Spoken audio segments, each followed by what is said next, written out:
It's a scorching sports summer, and you can make all of your picks on Prize Picks. Women's basketball and baseball are heating up, and every football preseason game kicks off this month on Prize Picks. And with the big tennis slams and major golf tournaments on the horizon, there's no better place for all your summer sports picks than Prize Picks, America's #1 sports pick app. Speaking of the W, have you seen Minnesota's rookie sensation, Olivia Miles? They call her the spectacle. She's super fun to watch. I've been putting her in all of my lineups, basically every game. I can add her points and assists to the same lineup, then add one more player and enjoy the night's game. Plus, I can stack a game winner, spread, or total from the W on the top of my player's pick to get an even bigger payout when I'm right. One lineup, one app. The football preseason is here, and there's no better place to run your game than Prize Picks, America's #1 sports pick app. We've got star players on new teams and rookie class getting ready to take over. And all the while, teams look to get started on the biggest football season yet.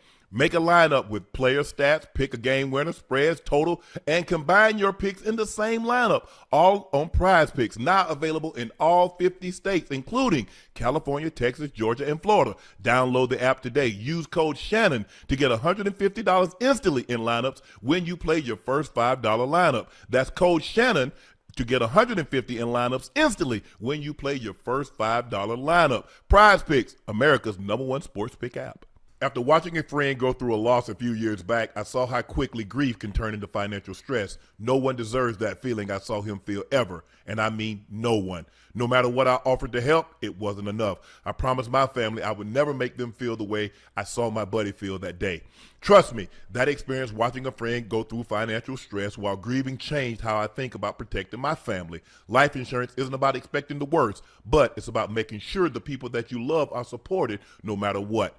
That's why we at Nightcap, we recommend life insurance through Ethos. Ethos makes getting life insurance fast and easy. 100% online. You can get a quote in seconds, apply in minutes, and get same-day coverage. How much easier can protecting your loved ones get? You can get $3 million in coverage, some policies as low as $30 a month, and you'll get the lowest rate from the network of trusted carriers.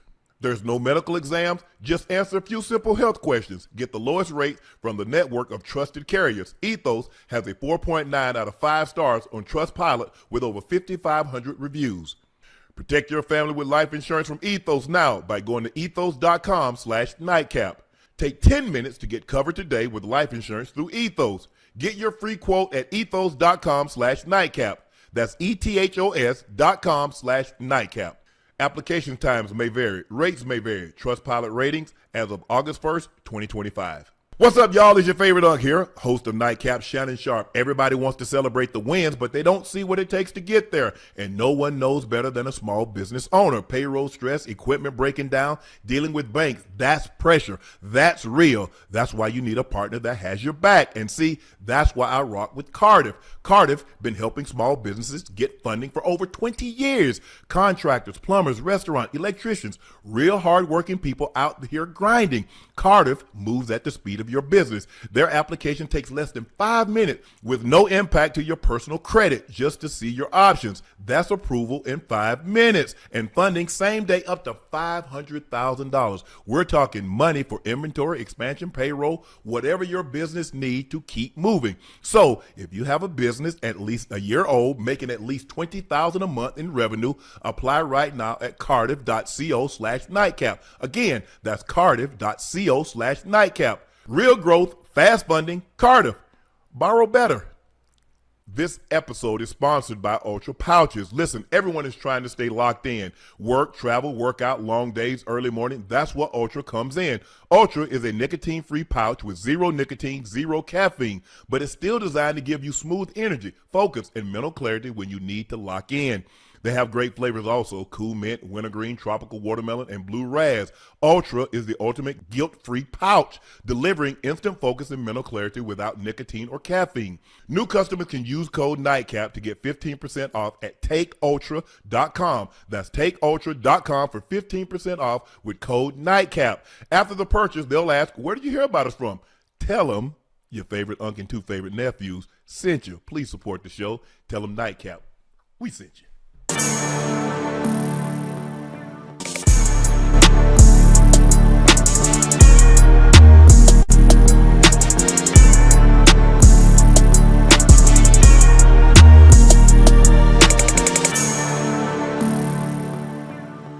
Good evening. Hope you like those long ads. I'm trying to get double, triple that. I ain't gonna hold you. We really are. That's what we try to do. That was 4 minutes and 30 seconds. We try to get 9, maybe even 13 minutes. So thank you for your support. Y'all know who I am. I'm your favorite up. My partners and co-host, the Liberty City legend, the Maddings ratings adjuster, the Bengals Ring of Fame honoree. Y'all know him, the route runner extraordinaire. The Bengals all-time leading receiver, a 6-time Pro Bowler, and a many-time All-Pro. That is Chad Ochocinco Johnson. And the third member of the Big Three, the University of Arkansas alum, Little Rock, Arkansas native. He's a 7-time NBA All-Star from the Atlanta Hawks, a smooth shooting 2-guard. You need a big bucket in a clutch situation? Call on number 2. He'll deliver. That's Iso Joe Johnson. Please make sure you hit that subscribe button. Please make sure you hit the like button and go subscribe to the Nightcap podcast feed wherever you get your podcast from. Thank you guys for your support. Your eyes, ears, and your word of mouth are invaluable. And thanks to you, Nightcap has become the success that it's become. And only because of you, we shall continue to grow. So again, thank you for your support and your continued support. Those looking to purchase a bottle of Shade by Laportier, head over to LaportierCognac.com to purchase you a bottle if it's currently unavailable in a state or city near you. It is a premium VSOP cognac that drinks like an XO. It's the best tasting, smoothest VSOP cognac on the market. But don't take my word for it. Try it, compare it against other cognacs, and you'll see Shade by Laportier is the best tasting cognac on the market. Please drink responsibly and stay safe.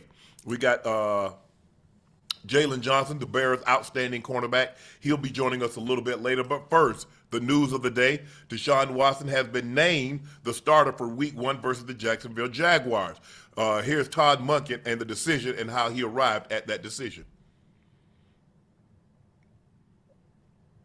Deshaun is going to start against Jacksonville. Took in the full body of work over the course of off-season to training camp, to the games, the joint practice, and ultimately felt like to start the season on the road, Deshaun gave us the best chance to move the ball and score points. I mean, that's really what it's about. And felt that way going in the last game, but wasn't sure. And after we talked as a staff and after we re-looked at everything, we're going to go that direction. Monken said Deshaun gave us the best chance to move the ball and to score points. Well, here's the stat line versus the Bills. 5 of 12, 36 yards, 0 points, 1 interception. Given Ocho, you felt this way the entire offseason. You said that if they don't release Deshaun by June 1st, Deshaun Watson's going to start because there's too much money involved. Guys that make that kind of money don't sit the bench, at least to start the season. And so you've always felt this way. I felt they should have released him in the offseason. And then once I realized, like, hold on, this thing's going to cost them somewhere between 85 and $100 million in dead cap space immediately, I said, nah, he ain't going nowhere. But he starts the season. Todd Monken said he believes Deshaun gives them the best opportunity to score points on the road and win ball games. Their first 2 games, if I'm not mistaken, they start on the road. Ocho? Yes. You're not going to be surprised by this decision, but what do you think really went into the decision? He said he and the staff, I don't believe he and the staff had any say in this. I think it came above his pay grade, and they made a decision, and he says, okay, me and my staff made this decision. Listen, I told you, obviously the coach, I'm not saying he's a puppet. I'm not saying that, but I knew all along. I knew all along for one Unc Joe that Deshaun was going to start simply because of the money that's owed to him this season. That's it. So understanding that, Todd Monken is in a tough position when he can't answer the question like he really wants to answer it. You know, saying that based on his performance, and we feel he gives us our best chance to win. But if you look at the numbers, that's not the person that gives you the best chance to win. You know the call is coming from upstairs. And I understood that call will come upstairs based on the person that writes that check. You're going to have the person that's making the most money start as the starting quarterback for our team. And I said it as soon as before the season started, when they went to training camp, I said, it's Deshaun Watson's job to lose. It's his job to lose. So they're going to allow him to start. And they had 2 games on the road. I'm hoping, I'm not sure what's going to happen with those 2 games, hoping he looks to par. But if he doesn't, their first home game, the 3rd game of the season, if it's not going well, at that point, a change will be made. Mark my words, I haven't been wrong yet.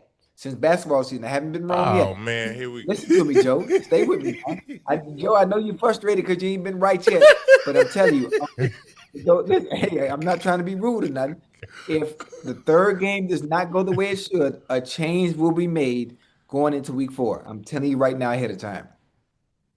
So you think a change would become as soon as week 3? Don't even give him a chance to. Don't get you saying they ain't gonna the only way Deshaun can get through this Unc and Ocho is if he come out there 2-0. And guess what? Game 3, they still gonna boo him. Yes. Hold on. It don't matter. They still gonna boo him. Hold on, 1-1, he in the clear now. Yeah. Nah, they gonna boo him. I don't care what happened, Ocho. They gonna boo that man. Joe, we don't care about the booing. He ain't got time to be worried about no booing. Yeah, did you hear his press conference, man? Joe, it's football season. He don't have time to be worried about no booing. You got to go in there and perform. That's it. I agree. I agree. You got to go in there and perform. They're going to boo no matter what. Man. Only thing that cures booing is winning and performing. That's it. And if you perform well, the wins will come. The booing will stop. Hey, if I'm Myles Garrett, I'm in LA with my feet kicked up, got a pina colada jumping. You hear me? He got that heels. I'm so glad to be out this mess, man. I can't. Hey, listen. I still can't understand the Unc and Ocho. I mean, I understand that the guy make a lot of money, but Ty Monken said he gives them the best chance to put points on the board. That's a damn lie. That's a lie. It's a lie, Ocho. Unc, it's a lie. He ain't put no points. He didn't put any points on the board. He had an opportunity. That's what I'm trying to say. So this preseason, look up how many times of a scoring drive has Deshaun scored? How many points have they scored? It's not like they scored a bunch to begin with, but so it's kind of hard for me to believe anything Monk can say from here on out. Here, he said it was performance based. Nah. You know what, guys? This strikes me as the decision, Ocho Joe, as that I'm wrong and I don't want to admit I'm wrong. So you know what? Let me ride this, bro. We already gave him $230 million. He has a poison pill in his contract that if he's on their roster, March 13th is $200 million fully guaranteed again, Ocho. It's okay. I love a coach that will admit when he's wrong. He said, you know what? Coach Belichick was notorious for that. He'll move on off you. Sean Payton says, you know what? I didn't give Russell Wilson this money, but this is not the quarterback for us. I'll admit when I'm wrong. Yes. Green Bay says we understand and we appreciate what Aaron Rodgers have done for us. 4 MVPs, a Super Bowl MVP, and he's going to be a first ballot Hall of Famer. There's no question about that. But right now it's time to move on. It seems to me that Jimmy and Dee Haslam and Andrew Berry, they're not ready to move on. The fan base does not want this. The fan base is what pays all the bills. Well, a lot of the bills, not all the bills, a lot of the bills. They've made it abundantly clear. I wish Deshaun nothing but the best. I hope he can go out there and perform and get some looks, have some resemblance of himself.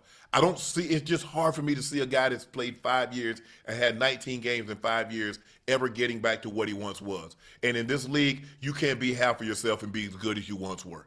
And so I think it's going to be an uphill climb for him. I agree with you, Joe. It's just going to be hard for Todd Monken to convince that locker room that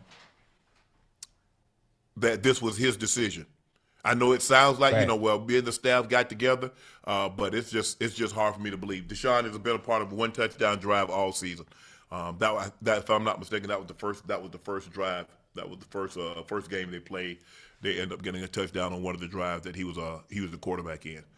But hey, if I'm Deshaun, Unc and Ocho, I'm just looking at this. Obviously, I'm taking it one game at a time, but I know this leash I got, I know it's short. You know what I mean? Hey, man, I'm going balls to the wall. I ain't going to lie to you. You know, when I watched Deshaun play throughout this preseason, Unc and Ocho, he hasn't seemed – it seemed like every pass that he make, it has pressure on it. You know what I mean? He don't look like he real comfortable and fluent in that pocket and just, you know what I mean? It's like every pass, it's like everything that he does, he's like methodical with it, and it's like he's telegraphing. Man, you gotta open up the floodgates and get to going, young fella. At least you got an opportunity, bro. That's how I can look at it. And if I'm Shador, hey man, you gotta keep being patient, homeboy. You gotta keep being patient. Keep being patient and stay ready. Shador time is gonna come. It's gonna come, especially if things don't go right. You know, those first 3 weeks, that time is gonna come sooner. Rather sooner than later. For Deshaun, I think it's imperative that his supporting cast play to the best of their abilities. When it comes to those receivers, always be in the right place. Always being in the right place on time, doing everything within the scheme of the offense. Running backs, tight ends. I mean, Fanning gonna do his thing. At the receiver position, Concepcion, everyone else that's been looking good in training camp, they have to be on point. Deshaun Watson is only going to be as good as his supporting cast. Jerry Jeudy, well, he needs you. If there's any time you need to show a resemblance of how you looked when you was at Alabama, it's now. It's now to ensure that your quarterback is on point because he's only going to go as far as they do. That's it. He can only control so much. So it's up to him, it's up for his supporting cast to go out there and show out, and for Deshaun not to be gun shy. Don't be gun shy. You got to play football. I don't know. Yeah. I agree with Joe. He just hasn't looked comfortable when he's thrown the football, Ocho. Everything is just it doesn't he doesn't look smooth. He doesn't look like the Deshaun that I'm used to seeing, and I don't know what causes that. Look, I don't think his offensive line is very good, so whomever is back at quarterback is going to be under duress a lot during this season. Those first two games, Jacksonville in the state of Florida, I don't know. Maybe they come home, maybe they stay down there because it's Jacksonville, and then right down the road is Tampa. So I don't know how they're going to handle that situation. But both of those teams, I think, especially Jacksonville, can get after your quarterback. Tampa, not so much, but they're a very, very physically a very sound, fundamental football team on the defensive side of the football. Baker's looking to make a name for himself. We're going to see what Burst. I'm not concerned about their defense. The defense is the last thing that's on my mind when it comes to Cleveland. Exactly. But I do know this. If the offense continuously goes 3 and out, it'll wear that defense down, and then the offensive teams will have their way with that defense. That's just the way it goes. I'm scouring and looking. I think everybody is shocked by this decision based on how Deshaun has played. I don't think anybody thought that it's like, oh, man, this is a great decision. Deshaun was so much better. And it's like, well, Deshaun Shador wasn't that much. I just think Ocho and Joe, I just think it's really, really hard for someone to show you how much better they are than someone else when we're splitting the reps. Because the one thing, you as a football player, as an athlete, you need rhythm. And it's hard to get rhythm, Ocho. You go 3 plays, I go 3 plays. You go 2 plays, I go 2 plays. You get 1, I get 1. It's just hard for me to get a rhythm like that. I'm used to going 7, 8 plays, and then maybe the last 2 plays, the backup comes and get in.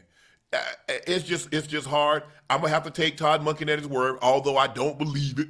But I'll take him. Hey, he says that he and his staff sat down, and this was the decision that they came up with. And Lord, forgive me if I'm wrong. I really want you to forgive me if I'm wrong. But it's just hard pressed for me to believe that this decision didn't come from Jimmy and D. Haslam and Andrew Berry. Right. Hey, I told you it was coming from them. I mean, listen, I wish both of them all the luck. I would love for Shador to be starting. I would love to see him in there. He's exciting, for that fan base, for that city in general, the energy that he does bring. The hope, when he is under center, because you never know what's going to happen. He's going to push that ball down the field, some of those plays. But Deshaun is a starter, and I'm wishing him nothing but the best either, unless they playing us. That's about it. I know one thing, but whoever's calling the plays, you got to play to Deshaun's strengths, whatever those strengths are. I'm not there to practice with him. I'm not able to watch film. Like Unc said, it's hard for him to see him looking like he did 5 years ago, only playing 19 games in a 5-year span. If he can bring any of those flashes of how he looked when he was at Houston, the Browns are going to be in good hands. If he can't, that leash is going to be real. The leash is already short. So, of the 50 quarterbacks with at least 15 starts since Deshaun Watson joined the Browns in 2022, only Will Levis has a lower QBR. Will Levis is 28 points, so basically 29. Deshaun Watson is 33.1. Cam Ward is 33.2. Zach Wilson is 34. Davis Mills is 38.6. So only Will Levis. So that's supposed to improve. That's supposed to improve and get better this season, right? Ocho said, I don't know what you want me to do, Joe. Ocho said, Joe, I ain't making the decision. I just told you what the decision that was going to come down. I just kind of told you what it was going to be. I didn't make the decision. That's it. That's all I can do, Joe. That's all I can do. I'm not saying I'm Ochodamas. I'm not saying I'm Cleo. I'm not saying I can predict the future, because I can predict the future. I give you the lottery number so you can win, because I want to bless you in that way, in that manner. Okay. I just understand the dynamics and how those folks think up there. That's all I'm saying. That's all I'm Ari saying. Merov says part of the thought process behind naming Deshaun Watson the Browns starting quarterback the opening season 2 road games at Jacksonville and Tampa before returning home week 3. That would give Watson 2 games to prove himself away from his fan base. If he struggles, Shador could take over in front of a home crowd after the boos Watson received on Saturday. Albert Breer, the decision for the Browns came down to a full body of work. Deshaun was better and more consistent over time before a tough day Saturday, and practiced well against the Bills on Thursday. The other thing that I've said all along is easier for Watson and Sanders and the other way around. If it doesn't work, Cleveland fans can pivot. But he was better. Wow, he's more consistent. So why were you posting those stats? Because when we look at the stats were saying Shador had 3 touchdowns, no interceptions. When you look at the stats said Shador was 16 or 23. So so what was the stats flawed? I mean, but you also have to understand the numbers tell one story. Right. But completely as a whole, based on the way they're evaluating, they're evaluating more than just the numbers. Okay. Obviously, they have to Yeah. be, because if you're basing it based off the numbers, then Shador would be Right. starting if that's You're right. it. But there's so many there's so many other variables that come into play when it comes to them not just evaluating the quarterback, but there are other things as well. What those other things are, I Getting don't know, in and because out of the we're not huddle, in those times. getting the ball out of your hand. Yeah. Those are very important for a Yeah, quarterback. Joe, you wanted to say something? Nah. I mean, Joe, you seem upset I about don't you know. heard about this, man. Now I ain't heard Unc and Ocho, but I just knew Cleveland's fan base. I knew they were gonna be ticked off behind this, bro. They've been in the uproar behind Oh this. yeah. And I just feel like if there's ever been pressure on somebody as an athlete, hell, it's on Deshaun right now, bro. Regardless of how you feel about it, Unc and Ocho, he has an opportunity to put up or shut up. Hey man, I just feel like even if they go back to Cleveland up 2-0, Oh, they're not coming down. You Ocho asking is too still much. it's still gonna be bad. I'm just keeping it real. I'm just hypothetically speaking. I think it's still gonna be bad. Yeah, I don't see. You're asking a bit much to go back to it. 2-0 Ocho after 2 road starts. Now it could happen. It could happen. Hey, they all of a sudden. Hey, let me tell you something, Uncle Joe. The way the football gods work, Yeah. the way football works in general, when it comes to teams, nobody is really hitting their full stride. Nobody's hitting on all cylinders. I think defenses are a little ahead of the curve when it comes to the beginning of the season, because all they have to do is read and react. It takes offenses a little bit more time to get themselves going, to find that rhythm, to find that continuity, where they're really comfortable, but they're going, what they're going to do. So I don't know, man. But if they could jump, if them boys jump out the gate 2-0, Man, they pressure. They're what? bringing pressure because I think most teams don't believe that Cleveland Browns have a competent offensive line, and they don't believe that Right. either quarterback handles pressure well. Well, we don't get an opportunity to see Shador unless something unforeseen were to happen to Deshaun, and we hope that doesn't happen. With that being said, I think Jacksonville pressure. Jacksonville is Liam Cohen is going to dial it up. Now he has his work cut out for because the best part of the Cleveland Browns team is their defense. Yes. Offensively, they leave a lot to be desired. Jacksonville feel they're better than what they were.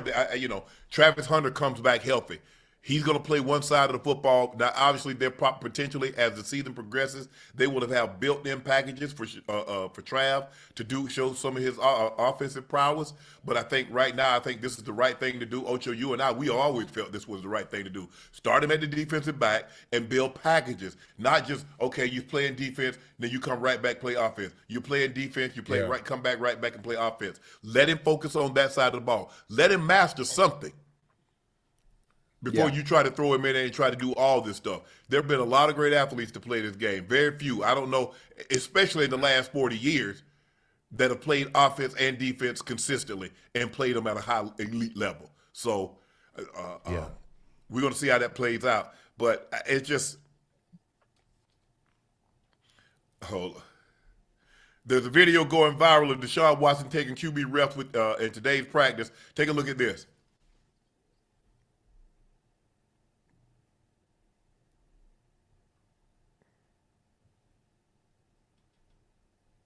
Yeah.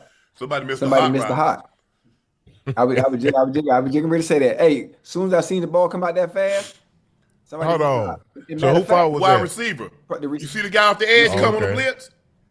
You Yeah. hide. You run a slant Matter of fact, or stop route. hey, matter of fact, You know what? I what? shouldn't say that. Remember, I shouldn't say that. hold That on, might not be. You know what, Ocho? Go ahead, Ocho. Go ahead. You gonna say? it's universal. If the man is off, you either run the slant or you run the hitch right away so he can get the ball out Right. of his hand. If he's bumpy run and it's a hot route, what you got when You it's got a bumpy run nine and route. a You got hot to route? fade. Take the top off You it. got to go. So that also could still be on That could be. Deshaun. That could Because be. I just he know was somebody quick. screwed up because the guy walked to the edge. That's an extra guy. They can't block him. So they brought can't. more than you can block. They need a side adjust. If he's off, you run the stop. And Ocho said, if you're off, you run the stop, the hitch route, smoke route, or Yeah. you don't do that because that's universal. So you already know it's already understood. So somebody, the quarterback and the receiver need to get on the same page. We can't have that. Page.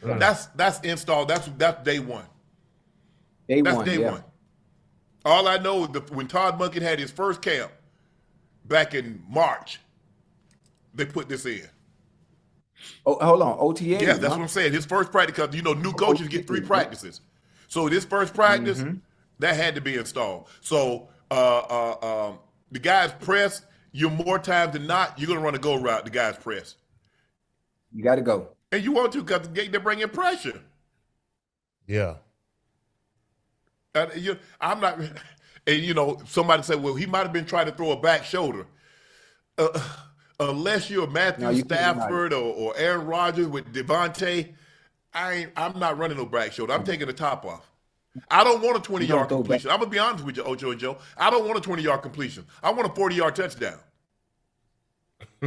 Yeah, you don't throw back shoulder in that scenario. You got to get that ball out the hands. You got a man flying free with nobody blocking None. that coming around you. You ain't got time for that.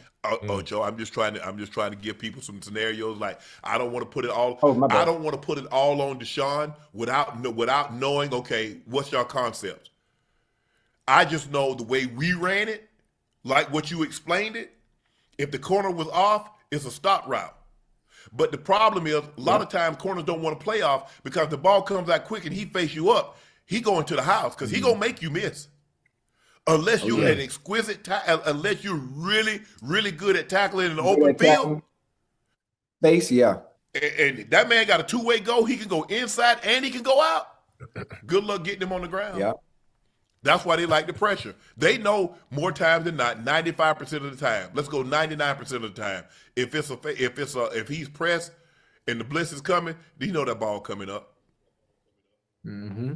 He knows that ball. Hey, so Jacksonville probably gonna play a lot of they probably gonna send a lot of pressure at Deshaun, right?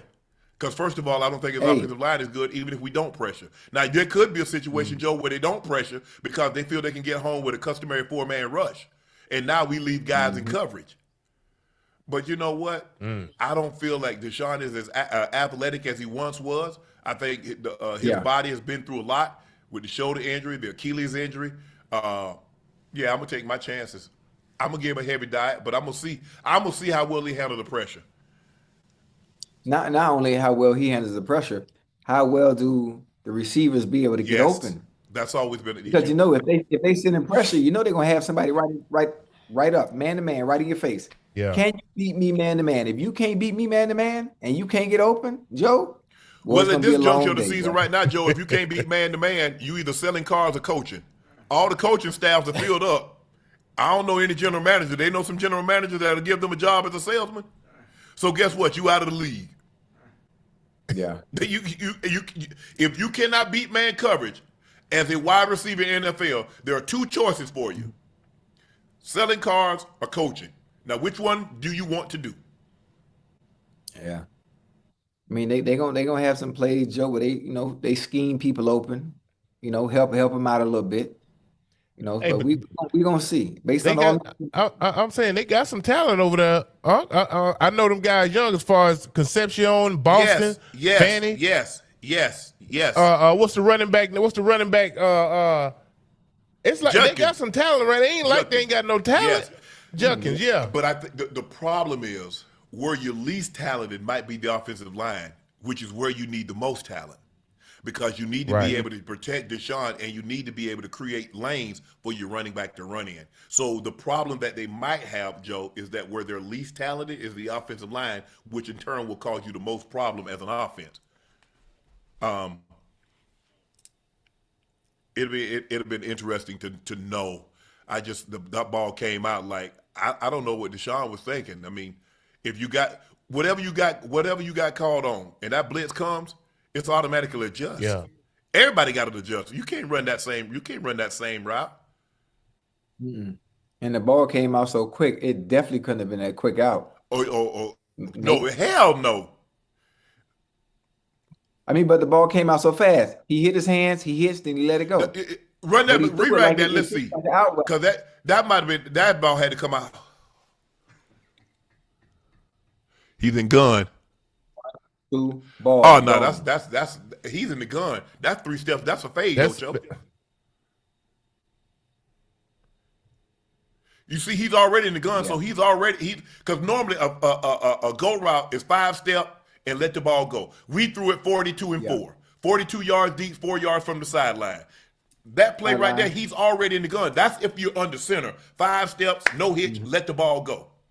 In this situation, you're already in the gun, so you're already 3 yards back, 3 steps back. And you see Deshaun, he catches the football, basically 1, 2, boom, ball's out.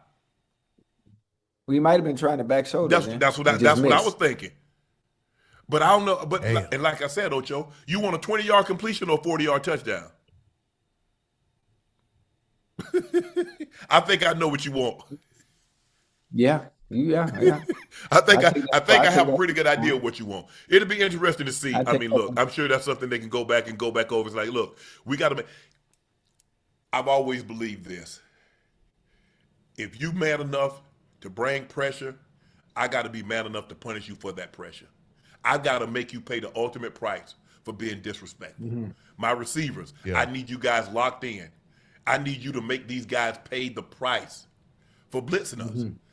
Let's see, if a team blitz you, Ocho, they're telling you they don't really care about. They don't really think much about your receivers. They don't respect you. That's a shot at the receivers. All you gotta do is make them pay once, huh? Oh, I'll stop you. Yeah. All you gotta do is make them pay once. Hey, hold on. Not only make them pay once, not just that game, but hold on. That lets everybody else know. Oh yeah, you know what? We got to be careful. We got to pick and choose when we blitz. We got to pick and choose when we allow our defense to be vulnerable because they can hurt us. I might not can stop him from doing Joe, but I'll break him of the habit. My grandma used to say, "Boy, I can't stop you, but I bet I'll break you of the habit. I'll break you that. I'll break you that blitzing."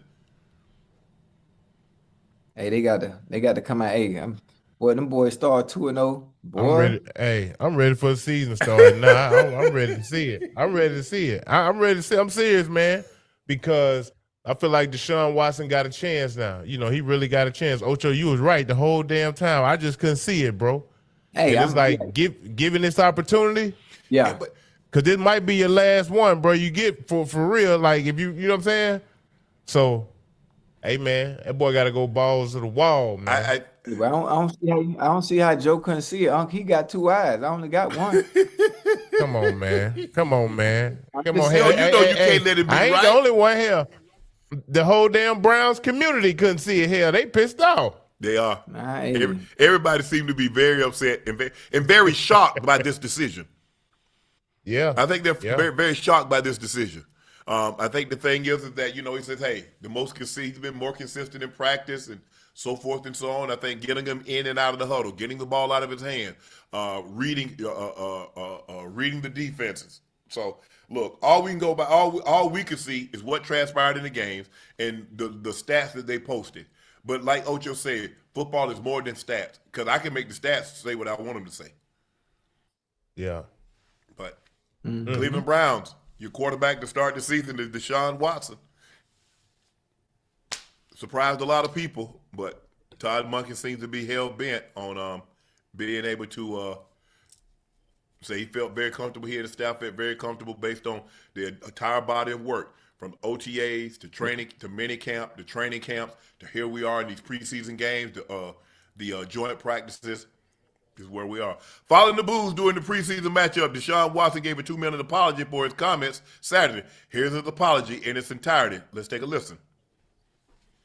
First off, I want to address the comments from Saturday after the game.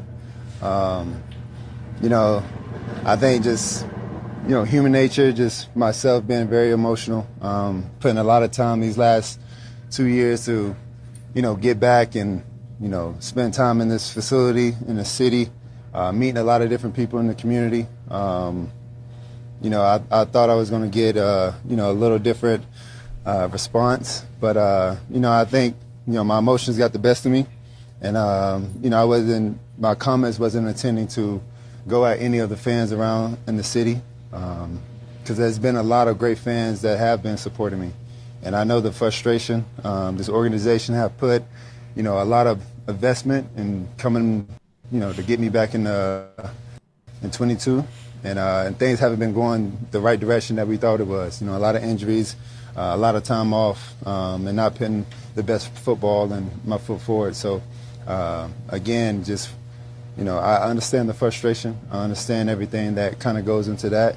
And moving forward, I just want to focus on football, making sure that, I'm putting the best product out there, having the best ability, because I thrive off the energy. I thrive off the energy of the fans. I thrive off the energy of the community. I thrive off all that stuff. I think looking back in my history at Clemson and, previous at the Houston organization, I was a big community guy, big city guy, big fan guy, during the game. So, again, my emotions got the best of me. I'm human. I take full responsibility of that. And, just moving forward, I want to make sure that I put the best product for the team, for the organization, and for the city so we can put a lot of wins and make sure that I celebrate and put Cleveland on the map. Joe, I'm going to go to you first. If Deshaun Watson doesn't get the starting job, also the question is for you, Ocho. If Deshaun doesn't get this starting job, does he make this apology? No, I think this was a stipulation in him getting a starting job, Unc and Ocho. Meaning, okay, look, we gonna announce you the starter, but you got to make an apology to these fans, partner. That's just how it's gonna go. I don't care how you cut it or slice it, bro. I can kind of tell. I ain't no body language expert. I ain't none of that, Unc and Ocho. But I do pay attention to everything, man. I may not say nothing, but hell, I see everything. I pay attention, and it just didn't really. And I ain't saying Deshaun a bad dude, but it just didn't really seem that authentic to me. It just really didn't. It seems like, hey man, we're gonna give you this starting job, but you got to go apologize to them fans. That's what it's given. There you go. You remember just Saturday, what was it, other day, he had no regrets for anything that he said or anything that he'd done. 2 days later, he's giving an apology, Ocho. Now, didn't he say that? Yeah. Ash, can we rack that? Can we find the clip where the reporter asked him? Give us a couple of minutes, chat. Give us a couple of minutes. But go ahead, Ocho. What do you think? Do you think Joe believes this was a part of the stipulation of him becoming the starting quarterback, is that he had to make an apology? No, absolutely not.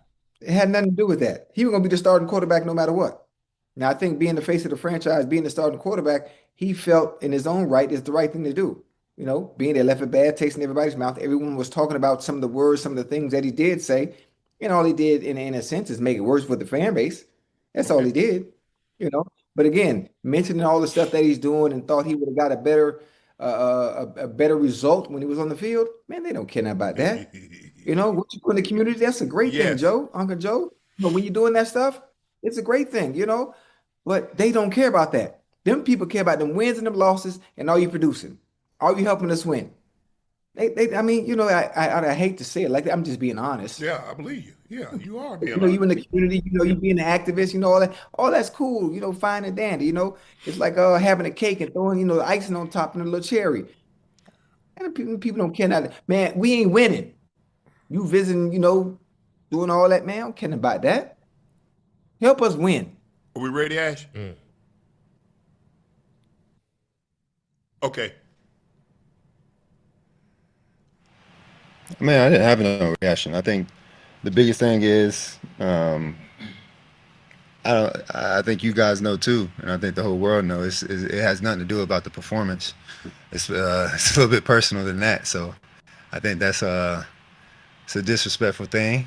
So yeah, I'm gonna keep whatever I feel with me and my family internally on how I feel about that. And yeah, just move on. But don't you think, Deshaun, that winning and playing better would eliminate some of that booing?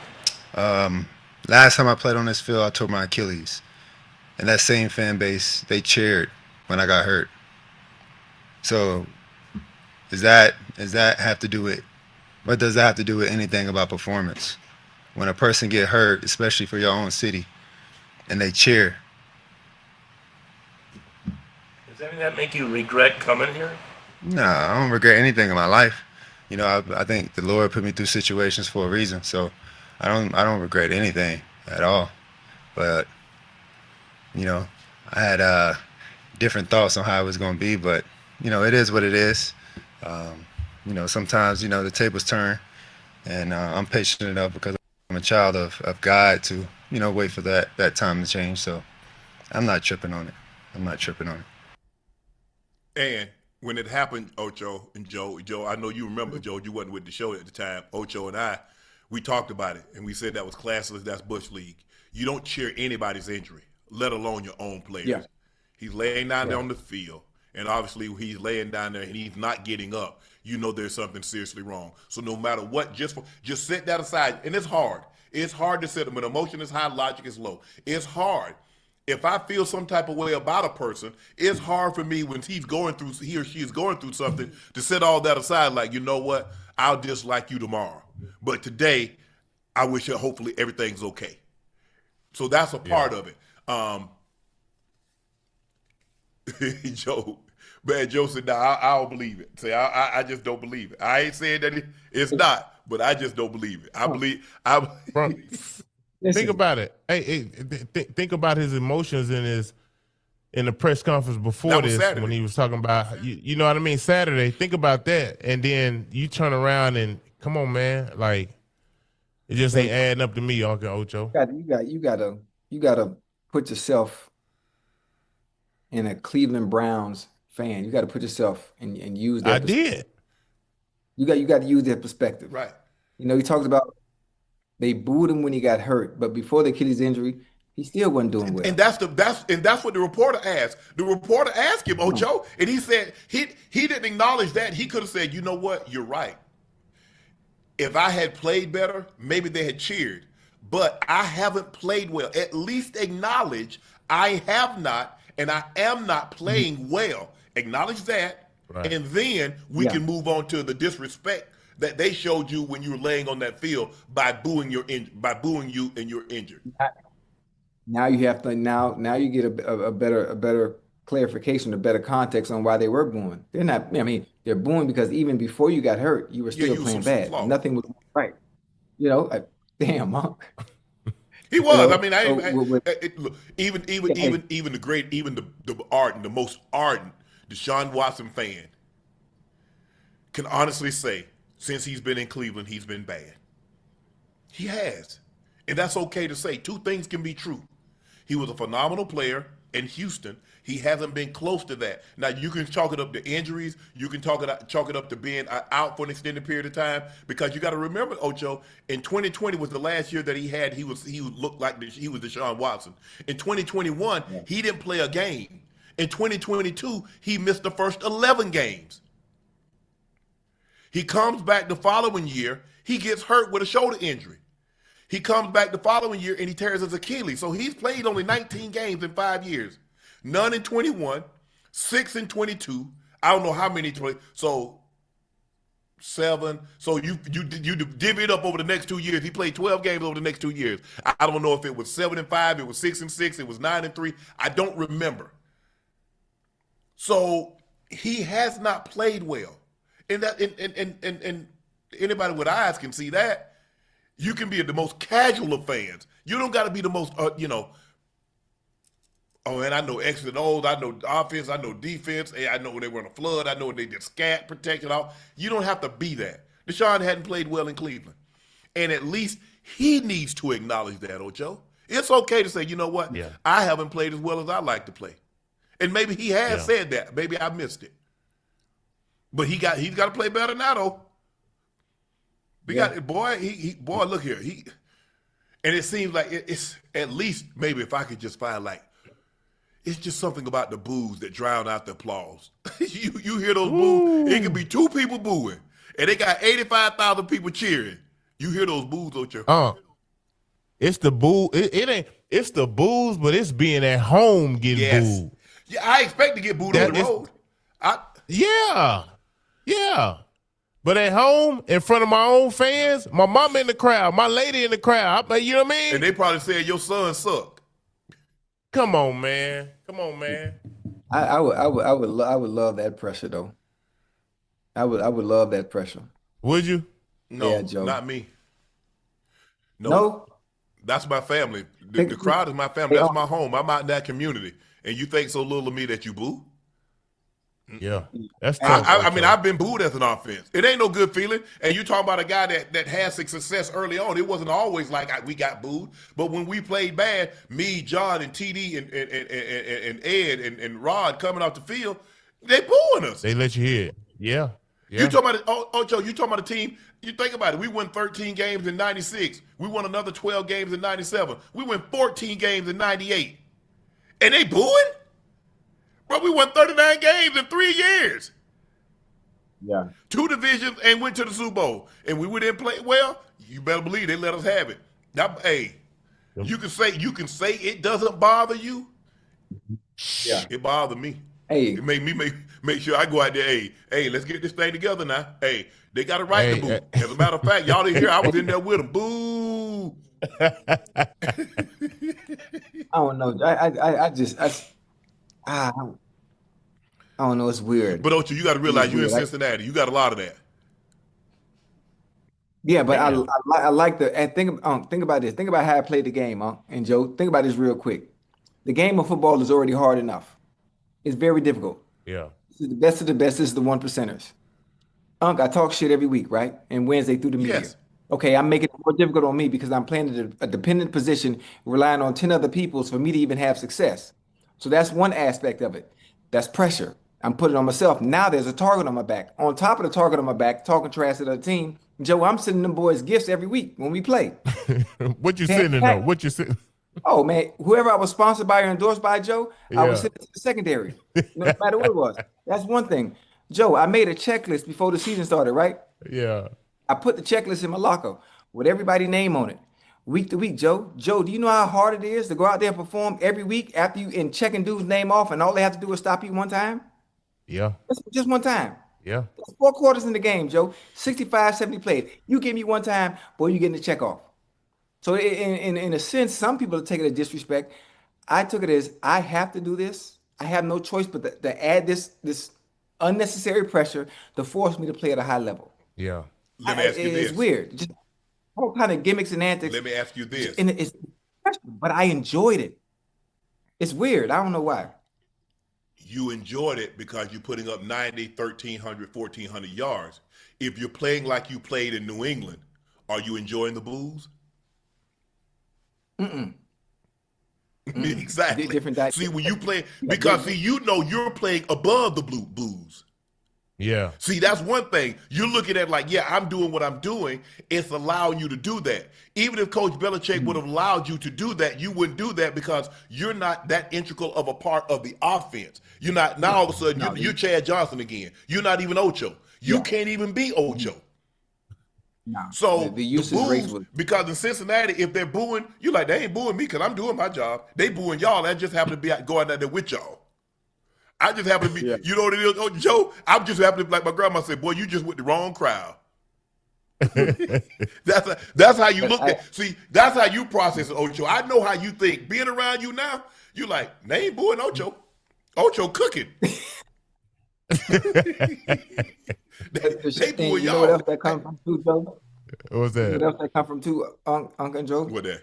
Not only studying and being a student of the game, because I was a student of the game, no different than Tom Brady, no different than Peyton Manning, and understanding what I'm going to see and knowing every intricate part of what they're doing defensively. Yes. That's the only way to pull off what I'm doing. I was a student, Joe. Yeah. Now, when that whistle blew, that was a character. Yeah. I flipped that switch. Let me go ahead and have some fun, but I'm able to have fun and do some of the crazy shit I was doing because I'm locked in front of that laptop, Joe. I need to know everything down and distance. Okay, what he doing? He lined up in front of me with that safety coming down. Okay, he not really blitzing. That Joe, everything. Joe, it got to the point where I was so good at reading defenses based on the offensive linemen, based on what the offensive linemen doing and knowing what they doing when the back is shifting and the safety's rotating. Joe, I had it down to a T. And I was so comfortable. The game was moving so slow to me. It was moving slow. Yeah, you know why? Because you said Deshaun has to have confidence. You said something If he very has interesting, confidence, Ocho. You said you was a character on Sunday, but you was a student through the week, which allowed you to be a character. So you couldn't be a character during the course of the week and then be a student on Sunday. Hello. So that allowed you, because you were a student of the game, it allowed you to play fast on Sunday. There was no hesitation in your game because, like you said, you knew when they were rocking and rolling with those safeties, you knew, shut up. You got help over the top. You pretended like you got me man to man. You ain't doing nothing. Shut your mouth. Yeah. So that allowed you, and that's why it's gonna happen. There's gonna be some time that we see something, we think we see a coverage, the quarterback see it differently, and then now we got to go to the sideline. We don't got to. They got to play in full, and they go to the tablet, and they look at their tablet, and they be like, "Oh, this is what it was." We had to look at a still. It take the 1 second and the thing. You're like, "Damn, well, see, this is what I saw. This is what I'm thinking." Nah, but further on, you see the guy rotates, and it's a different coverage than what you thought. That's gonna happen. That's gonna happen, and that's what I tell guys. If you want to play easy and free on Sunday, master. The game is not won on Sundays. People think games are won on Sundays. Games are won during the week. You just happen to display what you're doing on a Sunday, but the game is won Monday through Friday. I wish guys understood that. Yeah. Whatever you want to be. I don't ever want to, because some guys, they need to be able to go out, Joe. Some guys they got to go out, Joe. They got to. They got to drink. They got to. I don't care. As long as you know what you're supposed to do come Sunday, whatever you got going on Monday through Friday, that's between you and whoever you dealing with. That ain't got nothing to do with Shan. Now, if it started impacting Shan's ability to get to the playoffs, now, man, you're going to have a discussion. We're going to have a sit down. You messing with the church's money. Yeah. Yeah. Hey, who called the plays over there in Cleveland, huh? Todd Monken's going to call him. Oh, he gonna call the plays? Todd Monken, as a coach, you know your quarterback strengths. You've been there since March, OTAs, training camp. You've had 2 preseason games. You're probably going to have a third one. He's probably not going to play the third game. You know what he's good. You know what he's good at. You know what your team is good at offensively and what they're not. Though that play calling, Unc, you got to find a rhythm. Yep. You got to get the sound in the rhythm early. I'm not talking about nothing deep. Get the ball out of his hands real quick so he can build his confidence. That's what they've been doing, Ocho. Once you get that confidence, you just go from there. And you keep on building on it, keep on building on it, keep on building on it until he's looking like himself again. If he can ever find that. Jaguar Gator 9 says, watch the entire presser. He never praised Watson outside of his ability to come back from an injury. He praised Shedeur a ton, had glowing 1-minute answers anytime Shedeur was brought up. He said it was an organizational decision when he asked if he made the call, if the call made was his. This was definitely not a Monken call. What a train wreck. We have the sound from Todd Monken addressing how Shedeur reacted to being named Deshaun's backup. Let's take a listen to what Monken had to say. He was awesome. I mean, you talk about somebody that really understands the long game. That really, I think, has come to understand the long game, right? What are we really in this for? What am I in it for? To have the Browns be an organization that people aspire to be, right? The long game, right? Where do we want to be in the long term, right? Whatever that, and he understands that as well as a quarterback, right?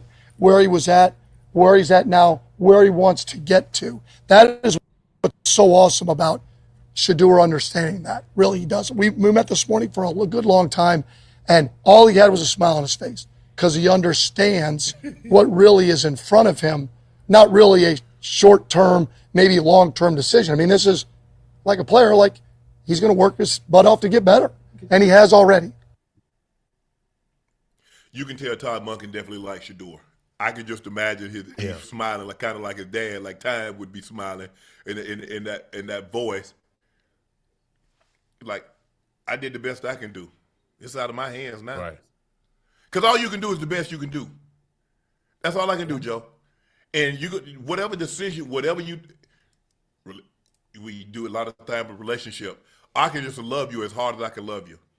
And if that's not enough, it's not enough. Okay, you told me I didn't do enough in the OTAs and the mini camp and in the games when I was in there to do enough. Okay, I got to live with that and just try to get better. That's all I can do is try to get better. Yeah. If I'm Shador, you just got to continue to prepare as if you was a starter. Unc and Ocho, stay engaged. Obviously, I think he's going to do that. And, man, you just got to be patient and wait your turn, bro. It's coming. It's coming. This time is coming, Joe. Oh, it's gonna come. I can tell you that. Because one thing about football season, they ain't gonna be 18-0, Uncle Joe. Yeah. It's gonna be that. It's gonna be some ebbs and some flows. It's gonna be some peaks and some valleys. It's gonna be some highs and some lows. Yeah. You know that leash is very short. You know, I'm telling you, they got to come out that gate either 2-0 or 1-1 coming to that third game. They got to. Ocho, did you start your rookie year, Ocho? Hell no. So remember they had Darnay Scott, Ron Dugan, and Peter Ward. Those were the starters. Joe, you didn't start, so we know what you do is going. I know because I'm calling my brother. Said, man, come on, man, Spank, man, I'm ready, man. He said, hey, be patient. He said, one day John Elway gonna call your number. Just make sure when he calls you a number, you answer that call. Man, I'm cooking in practice, man. I'm giving these boys this work. He said, hey, be patient. Your time, hey, Shep, your time gonna come. And when your time comes, just be ready. That's all I'm saying. Just be ready. John see you out there working. Then sitting down and talking to him, he saw me working. He saw something in me. I ain't even know. Like, I just saw how hard you work. I saw how talented you were. You did? Yeah. You ain't tell me that. I wish you had told me that at the time, some 40 years ago, but that ain't what you told me. So I understand what Shador is going through as a guy that feels that, like, my rookie year, no, I wasn't ready.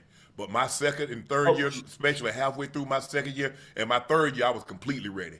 I felt I could handle more. I thought they could put more on my plate, and I would be ready to answer the bell. And when they started to give me more and more, John started to have more and more confidence because I was the biggest receiver that he had. Even though I was a tight end, they lined me up all over the place. So I understand what Shador is going through. He's like, damn, but I'm ready. But hey, he believed. Hey, God don't make no mistakes at all. When your time to come, all the only advice, Shador, I can give you is that when your time come, shine. Hello. That's all I can give. Definitely wasn't ready. I can't tell you how to play that position because I didn't play it at that level. I didn't play it at the collegiate level, and I ain't played at the NFL level. So I can't give you any advice on how to play your position. But I will tell you this: when the opportunity presents itself, hit it out the park. When you get your pitch, hit it. Hey, I ain't gonna lie, it took me 3 years to really figure it out too, Unc and Ocho. I'm playing behind Penny Hardaway, Stephon Marbury, Sean Marion. These are all, I mean, come on, man. So as a youngster, I'm 21 years old, you know, and every time I do get out there and play, I was so inconsistent, Unc and Ocho, my first 2 years in the NBA, because when I did get out there and play, I'm like, damn, I make a turnover. I know Penny at the scores table, he coming to get me. Right, you know what I mean? It's hard playing when you have to continue to look over your shoulder, especially when you got cats who you've idolized and you've watched, you know, throughout your childhood years. I grew up watching Steph play. I grew up idolizing Penny. I grew up watching Sean. So it wasn't until they traded them dudes, bro. When they traded Penny Hardaway and Stephon Marbury is when I felt like my opportunity really came, and I was gone, bro. I was gone. See, it's a difference when you get out there, and I know, boom, I can make these mistakes freely, and I ain't got to look back and see, damn, okay, Penny at the scores table. We go. You know what I mean? It's a huge difference, bro. It's a huge difference. You heard what he just said, Unc? Hey, chat, you heard what Joe just said? And that's the one thing, even though Deshaun is a starter, that's the one thing that worries me. That's the one thing that worries me. Being gun shy, being scared to make mistakes instead of playing freely. Yeah. It's hard. Instead of playing freely. You're not playing football. You're not giving your team the best chance to win. If you're worried about making mistakes, just play. I'm hoping that you got to be that confident. His confidence is shot right Yeah, now. for sure. And you can 19 understand games in why. 5 years. He had no confidence, Joe. He had none. I can see it, Ocho. I'm watching. I see it, bro. Yeah, it's gonna be up to Todd Monken, man. He got to get young Bull in rhythm. He got to get him in rhythm early with some easy throws, crosses, little screen, just so he get that rhythm back on short stuff. I'm telling you, it'll come. It's like riding a bike, Yeah. Joe. Something you fall. Where you get to go into it enough, man, you get that rhythm back. That's how it was. Hey, Joe, you said something very interesting. You say it wasn't until that's how it was. I mean, once they started moving out, a lot of those guys, all the tight ends that was there when I got there, Dan either released them, started releasing them. The receivers in my third year, Wade released a lot of them. He brought BJ back, but for the most part, I was like, okay, they trying to tell me something. They trying to tell me they believe I can be the guy. Yeah. And that opportunity, you get that opportunity, boy. That's Hey, what I'm waiting for. I don't care how it look. Look, Unc and Ocho, I got my opportunity. We wasn't nowhere near in the playoffs, but boy, I was out there doing my thing. You hear me? Mm-hmm. Yes, sir. You did your 1-2, Joe? Yeah, I had my 1-2 going, Ocho. Hey, all I want to do is be able to get out there, feel comfortable, and look like I belong, bro. Period. Yes, sir. Yes, sir. All right, we got a very special guest joining us. He's tuning in right on time, just like he always does. What are your thoughts? Jaylon Johnson coming to the program. Hey, Browns naming Deshaun their Week 1 starter. Y'all faced him in the preseason game. What are your thoughts? Are you surprised by this? Did you think they would go with Shador? Did you like what you see from either quarterback? Is there any kind of a telltale that you can give us? I couldn't give you a tell. I would say I like Shador though. I think if it's close, I think you always go young. But I think he's put enough out there on tapes to where I would say he should have got the nod. But I'm not in their camp. I didn't see what they saw. But I mean, at the end of the day, I think he'll end up taking it over at some point. You know, when a guy is like Deshaun was a Pro Bowl player, having such great success at his old location, and then he comes to a new location. And it wasn't the fact that he went to a new location. Jay, you know when they give you money, the expectation is exponentially through the roof. For sure, He's the first for sure. guy to have a fully guaranteed contract, $230 million. Everybody thought he was going to shift the paradigm that now everybody's about to get guaranteed contracts. Yeah, no doubt. To this day, he's still the only one that has a fully guaranteed $230 million contract. And for whatever reason, we've talked about it on the show, 19 starts in 5 years. He's played 19 games tough. in 5 years. It's hard, and I tell people this. When you're a professional, you got to do that thing over and over. It's got to be monotonous. You can't take no time off like that and think you're going to pick up where you left off. Yeah, I think it's hard. I feel like not only the injuries, I think the off the field things started to kind of seep in a little bit. Yeah, mentally. Because I mean, when he left Houston, he was a dog. So I mean, I think just everything that happened there, I also don't feel like Houston wanted him to leave. So I think there was some things playing into that, and just to your point, just the mental aspect of it. So when you go in and you playing a quarterback and your mind's not right, you got all these different distractions, and then you add on injuries on top of that. I mean, it gets tough. Your performance has no choice really but to go down. But I think, I mean, overall, I hope he succeeds. I mean, I don't wish negative upon any man, but I definitely think that it's only a matter of time. Hey, JJ, y'all obviously you've been through OTAs. Yeah. You've been Johnson's second year right now. You've been through training camp. Obviously, played 2 preseason games up to date. I'm sure the starters probably won't play in the 3rd preseason game. How has training camp been? How has the preseason been? Obviously, a huge blow, losing, Kobe Bryant, to injury.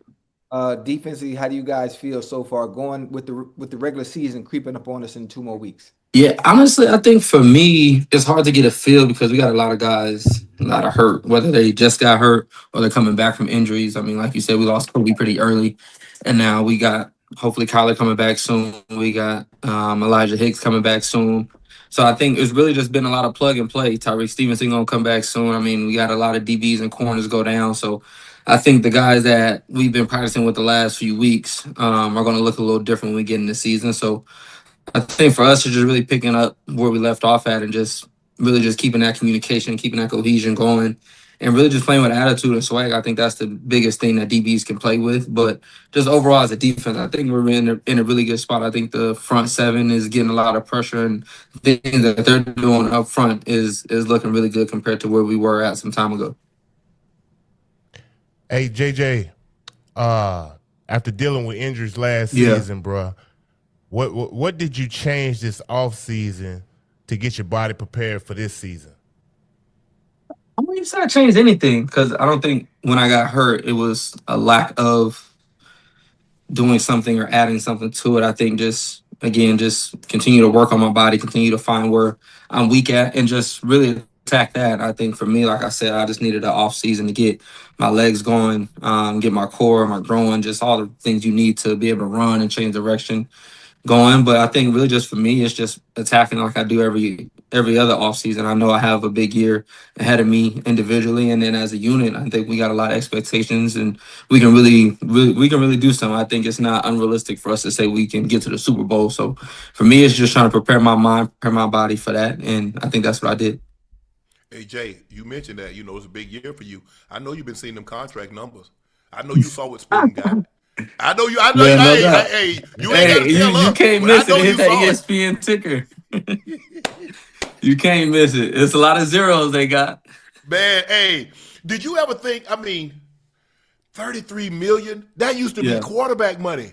Yeah, Wide no doubt. receivers. I mean, you guys are still lagging behind the top wide receiver. Top DBs are lagging behind the top. Yeah. But $30 million for a DB Mhm. is something Yeah. I mean, I didn't really think the salary is going to ever get to where they got, regardless position. Yeah, for Tight ends sure. making 20 million, running backs making 22 million, DBs making 33 million, wide Yeah. receivers making 40 It's all plus part of million. inflation, man. All the numbers go up. Man, that inflation they move. Man, inflation, man, the G.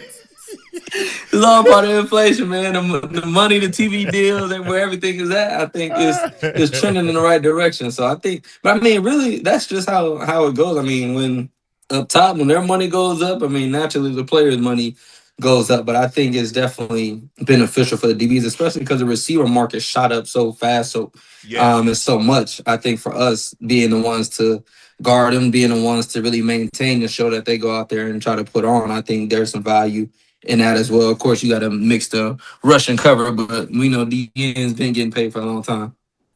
Yeah. Yeah. The Bears finished I first in think the NFC North last season, beat the Packers 31-27 in the wild card game, ended up losing to the Rams. But that game, y'all, the Packers game, I mean, you guys had two of the wildest playoff games that I've Yeah, ever seen. Because for you're sure. losing the entire game to the Packers, then all of a sudden you mount a comeback, and then you're losing to the Rams, you get the game into overtime. What was the wave of emotions that was going through you because you're like, damn, here we go, we lost this one, now we won it. And then the Yeah. Rams have you at bay, and then all of a sudden you come back and get the thing in the overtime. What was the wave of emotions that you were going through standing on the sideline?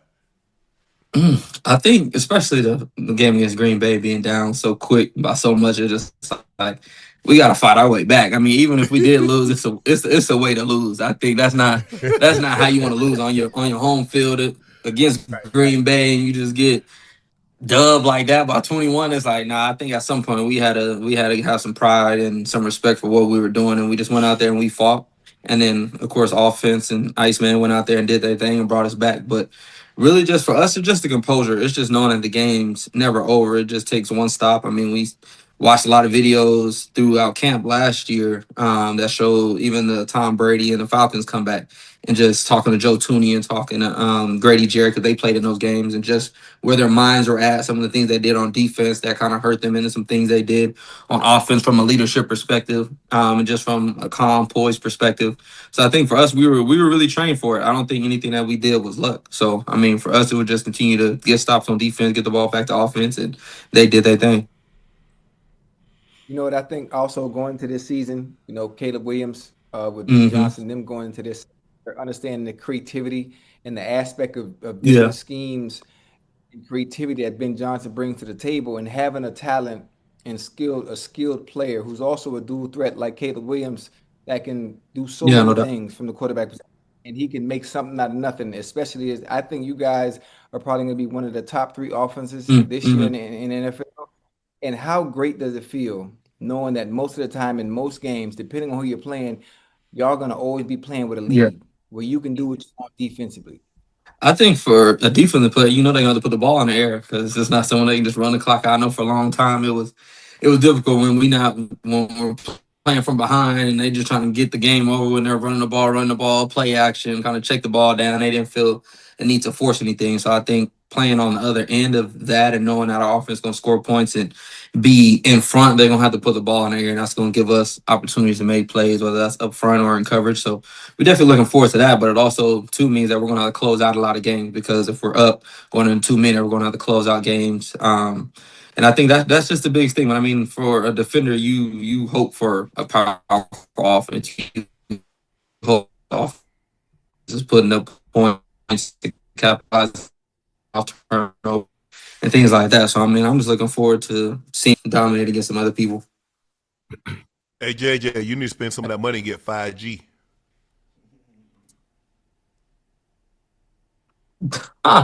He talking about get 5G. You can hear me, Mike? Check. He talking about. No, we got you. Right, We got you. right. So the mindset coming into this season after you You got me success, hot. you won the division last year. Now you coming into this season. You know what the expectations are because you have a second year under Ben Johnson under your system. Your quarterback has gotten better. He was so much better from his rookie year to his second year, and here he is going into his third year. So now, with that being said, you know what the expectations are. You know what it is. I don't want to put. I'm not adding anything, and I'm not taking anything off this cake. You know what the expectations are for the Chicago Bears this year. Yeah, I mean it's Super Bowl. I think why not? I think for us it's that time. I think we've been waiting for a powerful offense. We've been waiting for a head coach that can manage a game. We've been waiting for a quarterback that is the difference maker and a game changer. And I think we have all of those things. So I mean, for us as a collective unit, why not Super Bowl? Why not get over the hump? Why not prove everybody wrong? So I think for us, that's the biggest thing that we're focused on. I think that's been the biggest change and the biggest mind shift I would say throughout the building is Super Bowl. It hasn't been like that since I've been here. It's more so, hey, we're trying to get to the playoffs and trying to win the division. It's like, nah, for us, it's Super Bowl. How do we get to the Super Bowl? We know we got to win the division, get the number 1 seed, get home field advantage, and then, of course, just go from there. So I think really for us, it's just the emphasis. Emphasis is winning, going 1-0 each week, and then, shoot, we got to get to this bowl. How was Ben Johnson able to come in and train the culture so quickly? Because normally it takes time. Normally it takes a year or two, not his first year, but maybe the second and the third year. But he was able to do a 180 the first year, and you guys bought in. Yeah. I think presence is one. I think presence is a big thing. I think when you come in and you set the tone the right way and you're walking in the things that you're preaching, I think it's easy to buy in. And when you have a competitor, when you have somebody who doesn't mind challenging guys, I think that carries. I think too, we have the right guys in the building. We added the right guys, and we already had a lot of the right guys in the building as well that we're just looking for that extra piece. And then also too, I mean, sometimes people are just the it factor. Sometimes God just gives people a little something different that allows people to gravitate towards them and allows them to buy in. So, I mean, that's just who he is. Taking the shirt off in the locker room Jaylon. hurt. He said what? I say taking the shirt off in the locker room getting crunk ain't hurt.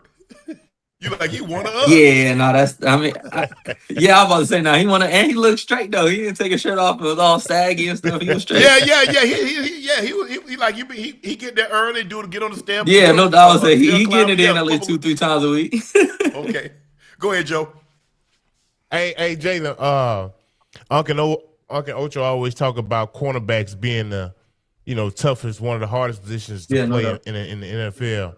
I was going to say physically the most for sure.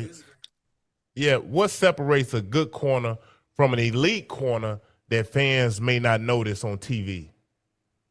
Good from great. That's a great question. Good from great. I always feel like it's consistency. I think it's the guys who can do it the best, the longest. Because, I mean, just naturally with the job that we have, you're going to get beat. But I think it's who can get beat the less. And the timing of when you get beat. I think that's very important and very vital. I think giving up a catch on 1st and 10 in the first quarter isn't as big as giving up a catch on 3rd down and 2-minute drill in the 4th quarter. So I think it's just the guys that can step up and be the difference maker, but also to the point, if you're not seeing that person a lot either, if he's not making a lot of plays, if he's not involved, there's a reason for that. I think a lot of times people look at the numbers and, oh, well, he only had 1 or 2 interceptions and this and that, but it's like, yeah, that's because they're scheming away from it. And it's like, people can assume that, but I think being a top guy and talking to other people is like you genuinely know when offenses are going away from you. You start getting a lot of tight ends to your side. You start getting a lot of different formations, 3-by-1. You got to cover the wide. It's like, man, I know you're not really throwing him the ball, and I think a lot of times you can see and feel that, and that makes the biggest difference as well too. Hey, so as a cornerback, do y'all take it a little personal when quarterbacks test y'all? Honestly, no, because you get to make plays, especially if you're not used to getting those targets. Where it's like, nah, like please throw the ball over here so I can make some plays. Because it get I don't want to say boring, but you don't get to reward yourself when you have good coverage or when you're doing things the right way, and then you don't get the ball thrown. So I think a lot of times it's you want that ball thrown so you can make plays, so you can showcase the things that you're doing. Okay. You know, Go ahead. I've always wanted to my bad. As one of the top corners in the NFL, I think having a player like you with your skill set and being able to play man to man, you can do a little bit more for sure. running more, knowing that you can handle one side of the field. How do you pick and choose when to take those chances and get interceptions? Based on watching film, I'm assuming, and seeing the tendencies where they're in certain formations, you know what routes are coming. That when you choose to take chances and sit on balls and try to pick them? I wouldn't even. It's funny because I think, especially offense guys, I think they get it confused when they say like, "Oh, jump it and do this." It's like, nah, you just get your reads. And especially having Al, it's like learning the mindset of the progression of the offense. Of course, you get your read from the quarterback. If it's 3-step, you're not expecting a deep ball a lot of the times. So it's like, I don't need to get out of there quicker. And then the stem for the receiver, am I getting a straight stem? He's stemming me in, he's stemming me out, can get me to these different routes. So I think it's really just film study for one, and then 2, just trusting what you're seeing. The quarterback's going to give you his job, the receiver's going to give you a stem. And then at the end of the day, you got to just be prepared, be confident for what comes with it. Sometimes you're going to be right, and sometimes they may scheme you as well and do a double move or whatever it may be, and you got to live with it. It's just part of it. But I think a lot of times your eyes and your keys going to get you to your plays. So in other words, toughest. Go ahead, Ocho. I have my top 5 receivers, right? But I just want to know from a DB's perspective, who do you think is the toughest cover? The 5 or 1? No, just top 2. For you, based on who you play against, that you know what, I got to be on my A game because I'm playing so and so. I'm always throw Jets in there. I will go him. Oh, it's tough. It's tough because I haven't played a lot of guys in a little bit, but I'll probably go Jamar since I just faced him. Okay. You know what? You said something very interesting because also cornerbacks got to have amnesia. Yeah. If you give up a touchdown, you got to forget that because you can't let that ruin your day. You give up 100%. It turned into 2. I've seen guys give up touchdowns in the first quarter and it ruined the rest of their day. Yeah, for sure. Because all they're thinking about is that play. So are you and you said, you get your keys 3-step because now even keys are hard to read because now the guys that throw a damn back shoulder on you on a 3-step drop. Whereas before a 3-step drop, you ain't getting up but a slant on a smoke route. Yeah, but honestly, like to that point, if I'm playing off, I'm not getting the back shoulder fade playing off. I mean, so it's like a lot of the things you can kind of eliminate off rip. Now, when you're pressed, there is no getting a read from the quarterback. That's more so on your receiver. And that gets a lot trickier when you're trying to read his body language, read his stems from press, because it's a lot of times you're getting contact. You don't know what is his stem versus me jamming him to that particular spot. But I mean, for the most part, you're not going to be perfect every time. At the end of the day, you still got technique and you still got, a dog mentality that you just got to go out there and compete and get through the hard downs. Are you trying to read formation or are you trying to read down and distance? Because we base on the offensive side, I'm thinking about your defense. Okay, down and distance. You're gonna play. You're gonna be something like this. Once we get into a certain area of the field, you like to play this. Now, also, it's the same. We like to get in the formation. Y'all like to play certain this. 100%. No, it's the same because I mean a lot of times if I'm getting let's say a 2x2 Two. on first down, you can still get play action, you can still get quick game, you can get drop back, you can get a lot from that. But if I'm 2x2, third down or 3rd and 7, you know you're not getting booed, you're not getting so it's like you can kind of eliminate certain things. But I think for me it's definitely the down and distance. The personnel starts to play a big thing as well. I think when you start getting those big 13 personnel, those 22s, It the gonna get a little route. difficult. Yeah, I was about to say you can kind of start eliminating certain routes and certain things they're trying to do, but I would say it gets more trickier when you're going against I would say the Shanahans, the Ben Johnsons, the LaFleurs, where it's the run actions that now the receiver went from cracking to now he cracking and going and now he insert block and now he insert block and go. Those are the ones that honestly get tricky where it can be a 3rd and 2 and he can insert block, and that's where it gets hard. Jalen, what do you think about it? You see this, man? The NFL players, they're coming in. They on Nah, the they NFL can't do roster. that. They can't. See, that's what I've been. I was about to say you ain't got to finish that one. They can't do that. They can't do that. They what? What happened? You know what happened? About to You play talking about Joe talking about he want to go back to school. Talking about he got a couple of years of eligibility left. Nah, you can't do that, man. Hey, hold on. But y'all talking about football here. What I'm talking about basketball, I can finesse these boys. These boys ain't talking about nothing. Yeah, I'm finesse them boys. What you talking about? Once you put that jersey, man, you can't go back. But I think too it's hard because like it's giving you an out. I mean, sports aside, I think just as a man, just in life, it's like you're not always gonna have an out. If it don't work, it don't work. I mean, you gonna have to find something else. You're gonna have to do something a little better, a little harder. But I mean, to me, it's just okay. If I don't go to the league, I'll just go back to college. To me, it's like it's just giving it out. It's just soft. I mean, the NIL stuff is already changing a lot of things, but I think that is really that's really bad. I think that's taking away a lot of learning lessons from a lot of young men if you let that ride. You know what's gonna happen. JJ, they're gonna go back to college. What's Kids that? gonna go back to high school. Yeah, I was about to say. I mean, that's gonna start messing up for the younger kids. Hey, they already doing that. Yeah, Big old 19-year-old it's sitting as a sophomore. Yeah, no, because I mean, to that point, it's hard because even I think who was the coach? I think it was Lane Kiffin. He said, if I can get that kid or that man, then why wouldn't I? Like, I'm not going to deny my Somebody team else might get it. opportunity. Yeah, so it's like now that's messing Hey, up recruiting listen. because if I'm a 5-star and people coming back, he gonna get the spot, but it's like, nah, I'm not trying to deal with that. I think that's messing up. That's gonna mess up a lot. Hey, JJ, that's the loophole in it that they got to fix. We can't be mad at the players for taking advantage of Yeah, it. for sure. It's not the players' They fault. got to fix it. Yeah. No, you got to fix that loophole because you know what? Hey, if somebody find a way to walk through a loophole, they go. Hey, I'm gonna walk through it too. I can't. Absolutely. JJ, man, thanks for joining us tonight, man. Congratulations. No Hey, stay healthy. Hey, For sure. Go get some of that money. Go get some of that money and come back. Yeah, no, I Let's see, by the got quarter two things. pole- I gotta get a Super Bowl and then a little more. Yeah. You know what? I'm thinking of a situation like this here. About the quarter pole, you should have about 3-4 picks on your way to about a 10-pick season. Yeah, if I can get, don't even talk to me about that.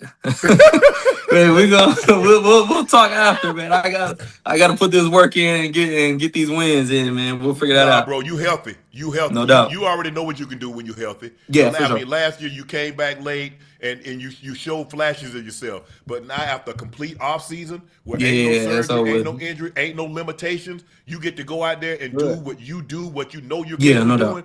Ain't no reason you shouldn't be one of them top all pro spots at the quarterback. Yeah, no, I need one. It's 4 out there. I need one. Hey, I got one more question. Yeah. You just said something about him having, close to 10 interceptions or whatnot.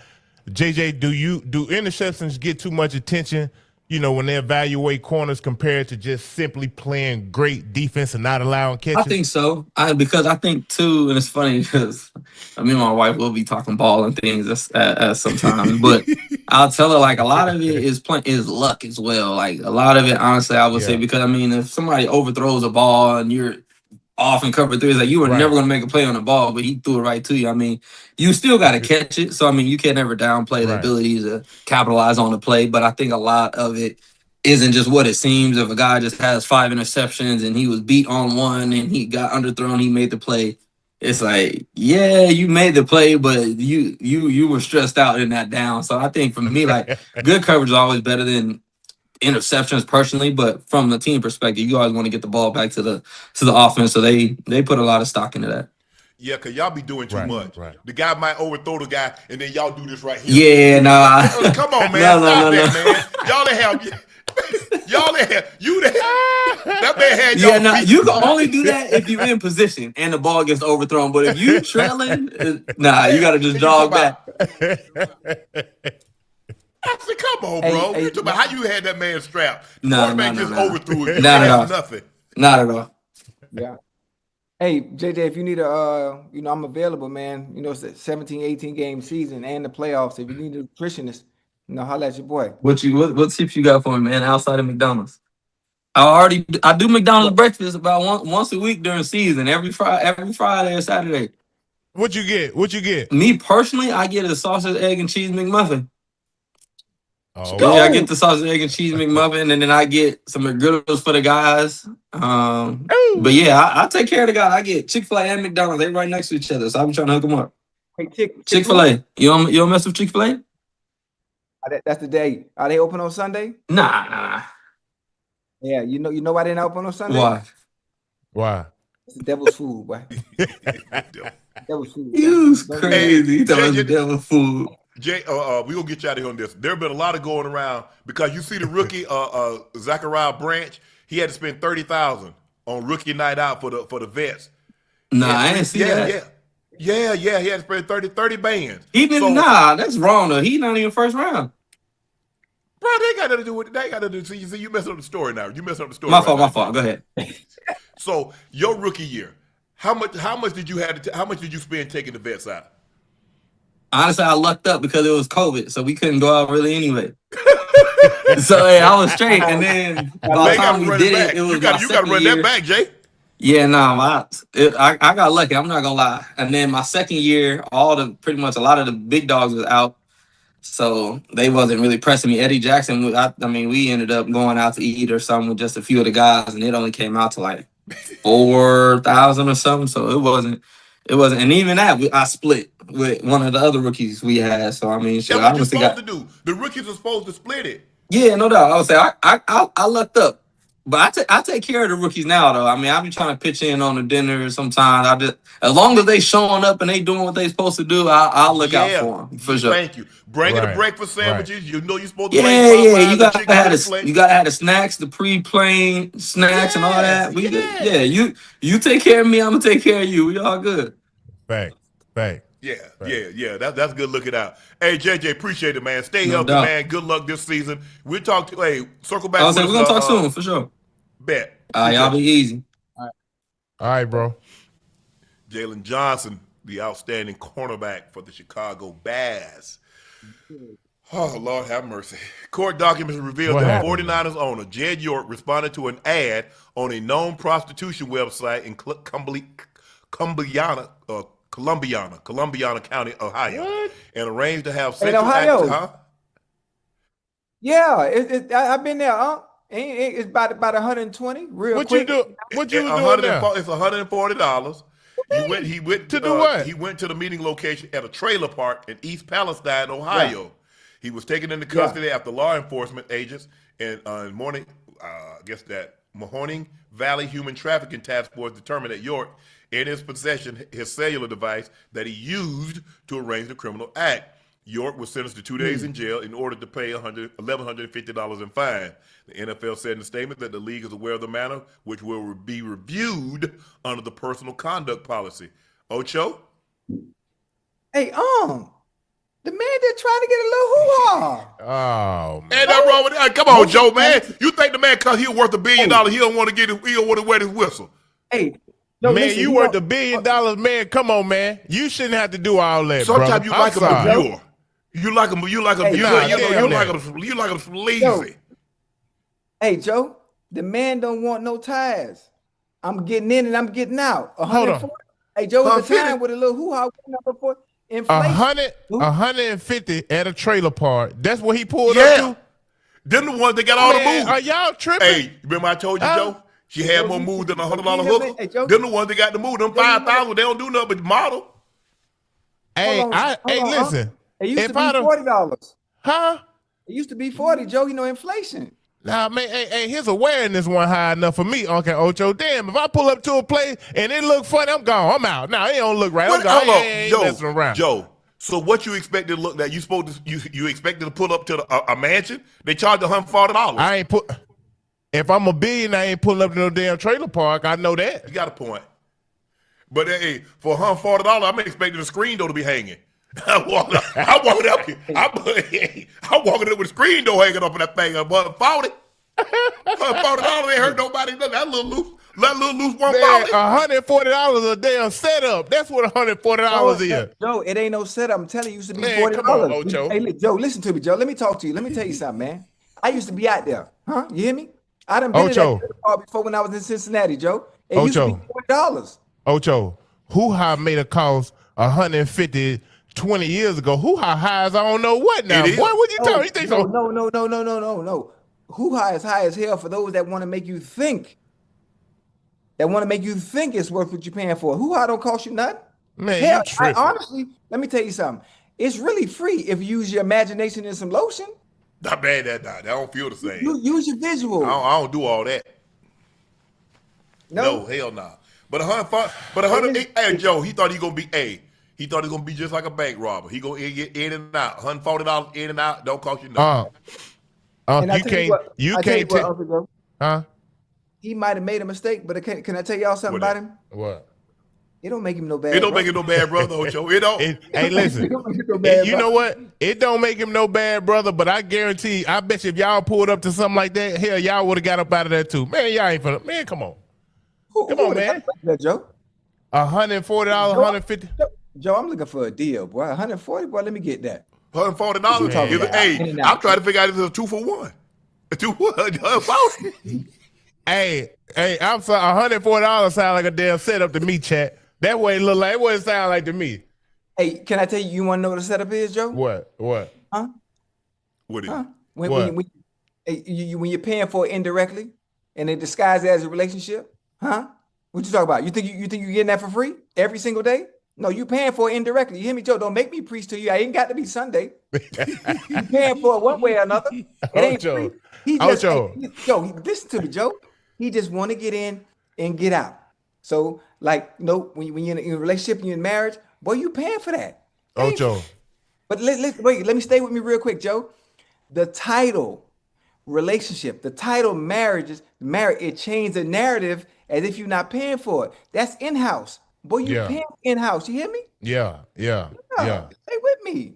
People don't think about it like that. I'm just letting you know. I'm shedding light on it. The man human, Ocho. The man human, Joe. I get it, human, Ocho. I mean, but they're a billionaire, and you pull up to a trailer park. Come on, man. What does that make? He a man, and he still got needs. And sometimes David was a king. He was the greatest king. Oversaw thousands and thousands. And what did he do? What he did, Unc? I don't know. He put Bathsheba's husband on the front line so he could get killed because he wanted Bathsheba. What did Samson tell Delilah? Told her where his strength lied, didn't he? They couldn't call him down. But the moment they cut his hair, come on, Ocho, you know, Joe, you know what they do. Come on, that thing ain't changed nothing. Alexander the Great, what did he for Cleopatra? Man, you better stop it. Not Hey. What like that name. What was the one that Ash? What was Alexander the Great? Was it? What was Alexander the Great? Who is that wasn't Cleopatra. Damn, boy, I'm thinking about that, Joe. Look, 140, boy, that's look, right? And guess what? That stay off the credit card. Don't nobody get $140 cash. Hey, can't You know what I'm trace it. saying? What? You know what I'm saying, Joe? So, I just pulled me stop by the ATM, pull me a quick 140 out, 720s. Yeah, after AA, I rather go home with palmetto than try my luck for $140. Joe, that's a good one too. Now, I didn't listen. Paul Meadow done saved me a whole bunch of times. Now, sometimes you don't want to conversate. Sometimes you want to approach nobody. But what you do is, it's all about your imagination. You continue to use that visual reference, right? And grab that lotion. I preferably like Jergens. Hey, And you use that visual and think that's free. And hey, let me tell you something.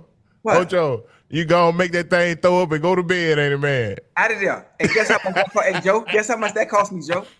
Nathaniel? I ain't pay nothing. Nathaniel? And let me tell you something. One thing about it, I know a lot of fellas that went through this too. And chat, listen, we family, so I could talk like this. Now, this the old me now. One thing about it, most of the time, you chase, you spend a little money on something, and obviously you get it, and you always get that feeling like, well, damn, that's it? Because once post-nut clarity hits in, you be like, well, damn, I done fought all this hard to get this, and it's nothing what I thought. It's just such a waste of time. Hey, hold up. So when he pulled up, they put him, they arrested him. Hey, I don't really know how it go. He had the phone. I guess he had the phone on which he tried to make the tree. You know, he picked up. Hey, what do I get for $140? How long it last? 30? I get talked to? Hold on. I get the GFA. What's GFA stand for? Girlfriend action. You know what I'm saying? I gotta pay you. I wasn't supposed to tell that. I wasn't supposed. Hey. I'm glad. Hey, Joe, and Unc, boy, hey, listen, I'm glad I'm old now, man. I ain't got to go through none of that no more, man. Man. Just as you get older and you're a little bit more seasoned, you understand you ain't got to waste no time with all that, man. Just man, you get that visual. Okay, I saw that they get that visual and keep that visual in your mind and that I'm good. And then after that, damn, that's it. Okay, cool. I'm good. So in my mind, I didn't already hit and I had to pay nothing. Yeah, I'm just saying, Joe. Come on, Joe. You know, sometimes, Joe. I mean, you know, it's just something about a little 140 piece. Nah, and one of the homies from the hood told me this. You know what I mean? But if you're a billionaire and you tell me this, I'm like, man, you need your ass whooped. Hey, Joe, you're not thinking right now. Yeah, Joe, he's a billionaire. Hold on. Joe, he's a billionaire for a reason because he don't spend what? Money? A lot of money. Little 140 piece, Joe. Think about it, Joe. If I can get off for 140, I mean, why would I go to the high price hooker? For what? Well, you see you ain't getting off for 140. You say 140, that's a trap. Yeah. Yeah, you know, sometimes it's a trap, sometimes it's not. Hey, you like when you shoplift. Sometimes you get caught. Sometimes you go out there with a pack. You get a 4-pack of pork chops. You know what I'm saying? Sometimes you get away, Joe. Hey, Joe, I'm not telling you what I heard, Joe. I'm telling you what I know. That little 40, boy, that little 40 take a long way. Joe, I know you done been in the hood. They selling pack of pork chops. They got pork loin. They got hamburger meat. Yeah, they got all that stuff. They got to pay. They got them big old slabs of number chicken thighs. Just like that back there right here, drumsticks. Yeah. Yeah. Hey. We had somebody come through the hood selling Jordans out the trunk. They don't cost but $50. And you buy them. Huh? Yeah, if they got my size, I'm gonna get me exactly. Yeah, because I done showed up bought some of that meat. I done bought some of the chicken thighs straight out the barbershop. Hey, he go to the truck. He got the thing sitting. He got a slab of chicken thighs on ice.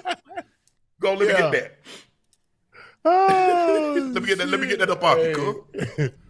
Them real hustlers right there, boy. Hey, they selling everything. They selling chicken thighs. They got cologne. You name a cologne. Hey, man, I need this. Hey, a wet vac, a blower. Yeah. Lawnmower. Whatever you want, they go get it. Yeah. Just tell them where you saw no that. Doubt.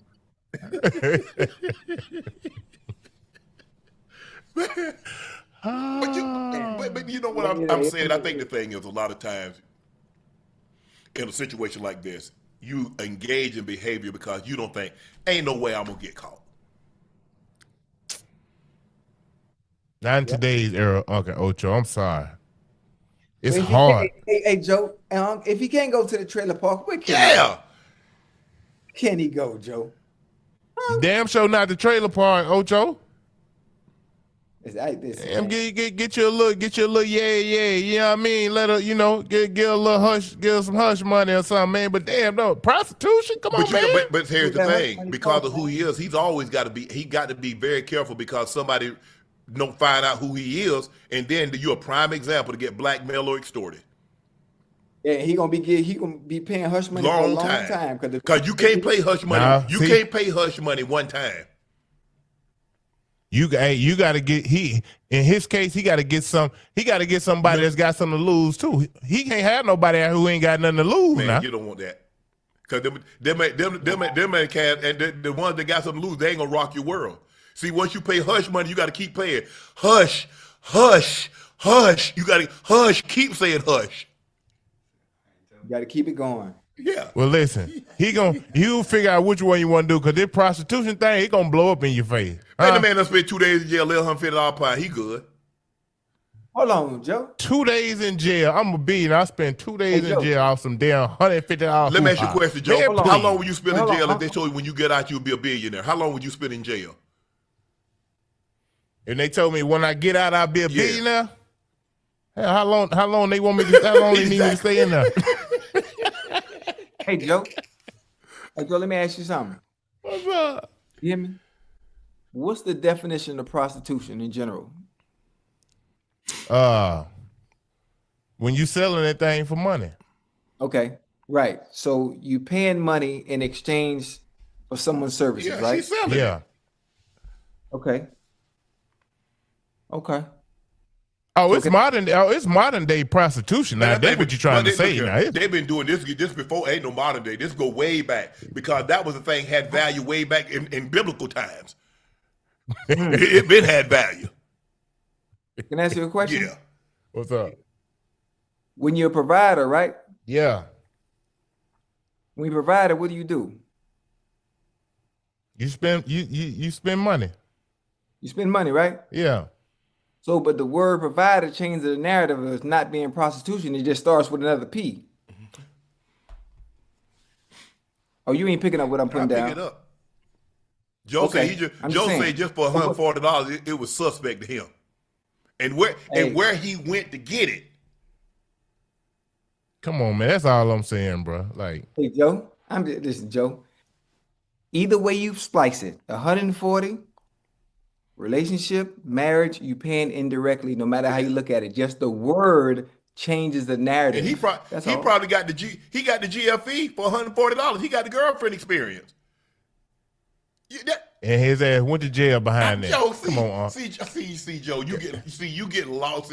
But hey, sometime when what Grandma Clump say, when that thing get to wooling and wooling and wooling, woo. Make your head pop off. You know what? That's another conversation for another day. I don't want to get off track. Oh, okay. Ocho, what the NFL gonna do? How long they gonna suspend it? Fine. They'll fine him a little. Fine, 250, 500,000. Yeah, little slap on the wrist. Little slap on 500. the They wrist. get a little 500, Joe. Yeah, They ain't nothing here. No, I'm saying a little $500 fine. He could have had him about 4-5 girl with $500K here. I tell you that. Joe, what you fail to realize, them the one they don't get. It's something about them. They always gonna want more. Yeah. Damn. Hey, Joe, I tell you, hey, chat, Mr. York, he done got in trouble, but at the end of the day, that don't make him no bad, bro. No, he ain't no bad, bro. It happened. He's just the one that happened to get caught. You know what? You right. It don't make him no bad, bro. It don't make him no bad, bro. The man try to get his rocks off. Damn. Well, they probably give him a little fine. He already spent 2 days in jail. He is solitary. He probably he got his own little private. He got own little private setup. What you think he in there saying to himself for that 48 hours? What you think he in there saying? I can't believe this is my life now. I can't believe this. Man, I can't believe this. He saying, I knew this was a damn setup when she told me $150. I should have known. That's what he said. But you getting somebody out of the thing, unless you get one of them, one of them call girl, the 2,000, 2,500, 5,000. But he ain't want that. He got that play money to him. That's like you giving $2 to somebody. You know what I mean? Joe, he just wanted something. Joe, he wanted someone that's gonna come. Hey, one of them ones that's gonna come in there and put her hair up. Not what he wanted. She gonna put that thing in that ponytail. Hey, don't ask no questions. It about to go down. In and out. Hey, strictly business. Hey. When she go to guy, yeah. Hey, I know. You know what he's saying? He said to that jail cell. He said, "Lord, if you get me out of this one, I promise you I won't get back in another situation." Cause we gonna ask God to get us out of this. Cause God, I will go to church every Sunday. God, I will serve you. And guess what? He gonna get to feeling freaky again. He gonna have his ass right back on that app. Hey, one thing about it, he gonna go up under a different name, but a little alias. Damn. Look, man, I ain't finna castigate it, man. We making jokes in the light of the situation. And this is two consenting adults. Yeah. That's what this was. This was two consenting adults. And I guess unless you go to Vegas, you can't do it. Damn. Oh, well. I'm sorry. Justin Jefferson vows to return to top receiver throne. Jetta told Mike Silver in Atlantic.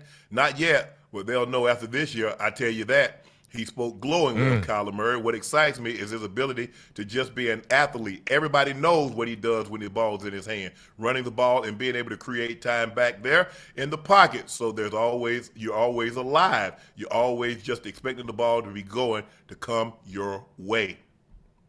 So I tell you who he happy ain't back there. I don't know how excited he is about Kyler being back there, but I know he's exuberant. He's over the moon about a certain guy not being back there. I know that for certain. Absolutely, especially after last year.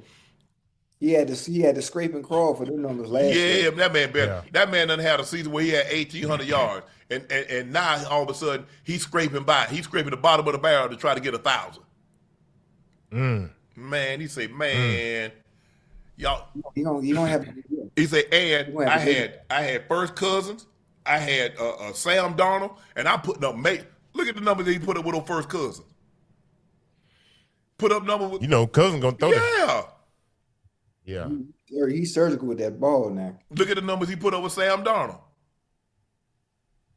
And now all of a sudden y'all got people thinking I ain't Jetta no more. Yeah. I want to see him get back to it, bro.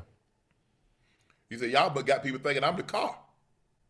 I ain't that Jetta. I'm a real Jetta. I ain't that Jetta. Man. It's tough when you have success with one quarterback or quarterbacks, and then all of a sudden people just think, like, look, everybody ain't going to be able to do like DeAndre Hopkins. Whoever the quarterback is there, he going to put up top tier numbers. Everybody can't be like that, man. I know it gets tough because he coming to the league, Ocho, and you think about where his numbers was. 1,300, 1,400, 1,500, 1,600, 1,800. Yeah. Hey, one of the greatest 4-year stretches. Yes, the start of career. Yes. Yeah, one of the greatest. If not the greatest. I think he did. It was more than Moss, if I'm not mistaken. It was. As far as catches. I think he did pass Moss. Yeah, he was balling. The Steelers could trade Joey Porter Jr. before the season begins due to stalled contract negotiation per Ian Rappaport. Porter wants to be the NFL highest-paid cornerback, which Pittsburgh has yet to offer. Pittsburgh would like to net a first for Porter. Jalen Ramsey called the team out today, say pay Porter Jr. and get him on the field. They got to pay Joey Porter. I'm overly in Joey's corner. Joey needs to get compensated for being a valuable part of this secondary and a valuable part of this defense and team. It's just whoo-wee. I mean, 30 because Spoon just got $33 million. You see a McDuffie at $31 million. So there's a couple of cornerbacks in that. Sauce Gardner is up, if I'm not mistaken, over 30 million. What you do, Ocho? Hey, it's tough. Hey, I don't know. I mean, he's deserving of it. He's very good at what he does, especially in man to man. Hey, that's tough. I'm curious. You know, we already had this problem already with Cam Hayward. You got T.J. Watt making a boatload as well. Hey, They just gave the big D tackle, I think, Benton. He just got paid too. Oh, Pittsburgh got a lot tied up in their defense, huh? Because really, the only person that's really making some money, off the top of my head, offensively, is DK. DK's like 30, 31, 32 million. That's crazy, but he worth it though. Yeah, and I guess the thing is they want him to get on the field and show. He's like, nah, I done been on the field. Y'all need to pay me, and then I come back because he be on the pup. He been on the pup, Ocho. Yeah, ain't nothing to show. We know what we're gonna do. We know what he can do. Hey, what year is this for him? This will be his fourth, I think. Would it be his fourth, Ocho? Fourth. Yeah, I think it should be his fourth. Hey, you know what I thought about? What's that? Today Monday, huh? Yeah. Yeah. Joe, what you doing after this? What you trying to do? You trying to hit the city? I'm trying to hit Magic City, man. I didn't heard about these lemon pepper wings, man. So, hey, man, you just be talking out the side of your neck, though. I don't really know. No, Joe, I called you today and you ain't answered me again. Ocho, today Monday, Ocho. The last time you came here was a Monday. I told you my Mondays are packed, bro. You hear me? Hold on. Time out. Joe, your Monday too packed to pick up the phone and call me back? I was busy. I'm working, bro. I got another job outside of Nightcap. I got a couple jobs. Joe, if you call me, I don't care if I was skydiving. I'm gonna answer the phone while I'm falling. You hear me? All right. Joe, ain't nothing ever too busy, boy, when it comes to you, what? See, that's how I feel. Oh, okay. You ain't speaking like your brother. My bad. This your second time, Joe. Hey, Unc, this is my second time coming to Atlanta, and Joe ain't responding. Y'all know about hey, that Magic City. Like I'm kind of feeling the way though, like we got some beef or something. Hey, I don't really care how you feeling, but listen, check this out. You know that Magic City night still kind of linger. You know what I mean? Like I kind of still feel a little way about that. I ain't gonna lie to you. You know what I'm saying? So I don't really know when you crying wolf or when you really, you know what I'm saying? I don't really know. I told you on last night's show I would be in Atlanta in the morning. I know what you said. I know exactly what you said. I know exactly what you said. Okay. Hey Joe. Hey, I'm gonna end up lumping you up. Do what you got to do, partner. I promise you. Ooh, I can't wait. I can't wait. Hey, it could happen tonight, boy. it could happen tonight. Yeah, he's going into his fourth season. He wants to be compensated. He said he wants to be the highest paid. The highest paid is $33 million a year by Spoon. So that means he's going to have to get 33,250, 33,500, 34. Yeah. Boy, trying to get that money, man. That's what happens when you delay waiting a guy because the numbers just keep going up, just keep going up, just keep going up. And by the time it settles, hey, he wants his money. He feels he's played that he's earned it. He's earned that pay, and definitely. I don't see him coming off this hill. I don't know who his agent is, but I don't see him coming off this hill. Hey, Unc, where you at? L.A. Damn. Got delayed. I know. My flight got delayed. I know if I asked you, let's go to Magic, you would have been front and center, man. Everybody know, hey, like my grandma used to say, boy, I'm like an old shoe. I'm reliable. Count on me. Yeah, that's right. Well, this second time Jordan did this, boy. Hey. I done did what? You say you want to go to Magic? We can go to Magic after this, bro. For real? Yeah. Y'all don't have me in the people function by myself, man. Nah, I got you, bro. I'll pull up on you. You get the wings, Ocho? Man, y'all keep telling me, listen, you and Joe done told me about Magic City and these wings. I tell you one thing. If I go in here, I ain't even ate today yet. If I go in here and these wings ain't good, I'm gonna be mad. Oh no, you gonna be happy with them wings, boy. Oh yes, sir. Hey, they gonna Matt, you think Magic there, Unc? He might be. Yeah. Joe got his Let number. Magic know I'm coming. Hey, Joe, text Magic, tell Magic I'm coming as soon as the show ends, man. I'm gonna hit him now. Yeah. You gonna be showing up now? Don't have me getting out my bed and you ain't up there now.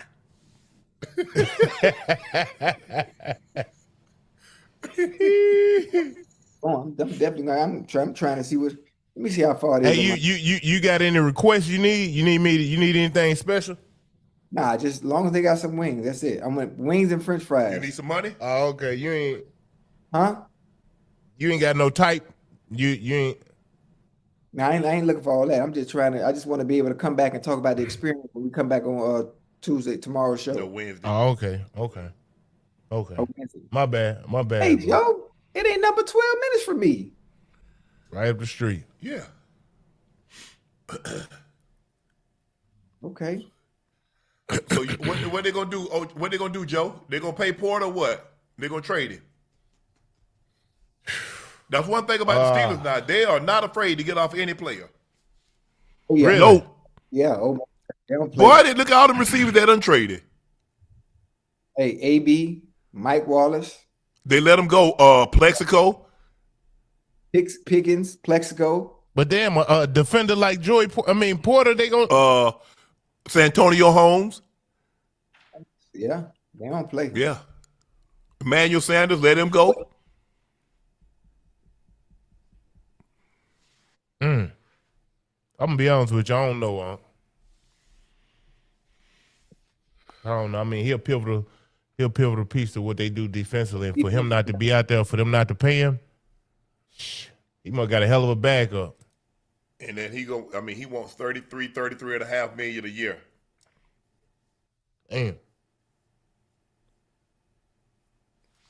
But I mean, that's what you do. You draft a player, you develop him. Don't you want to, compensate him and keep him? Fact. You get in the business of developing players for other teams to have. I mean, I would hope they would want to keep the guy, but hey, what do I know? Waxahachie, wide receiver Kentorian King shows off his insane speed as he takes it to the house for a touchdown. Look at this. King is committed to Colorado State. Boy, he fast, boy. How tall is he? Let's see.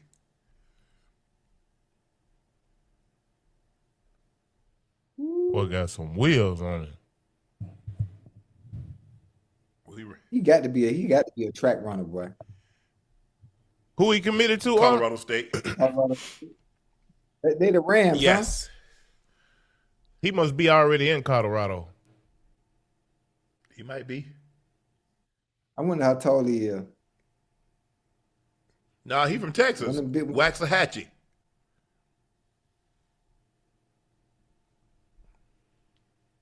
Damn.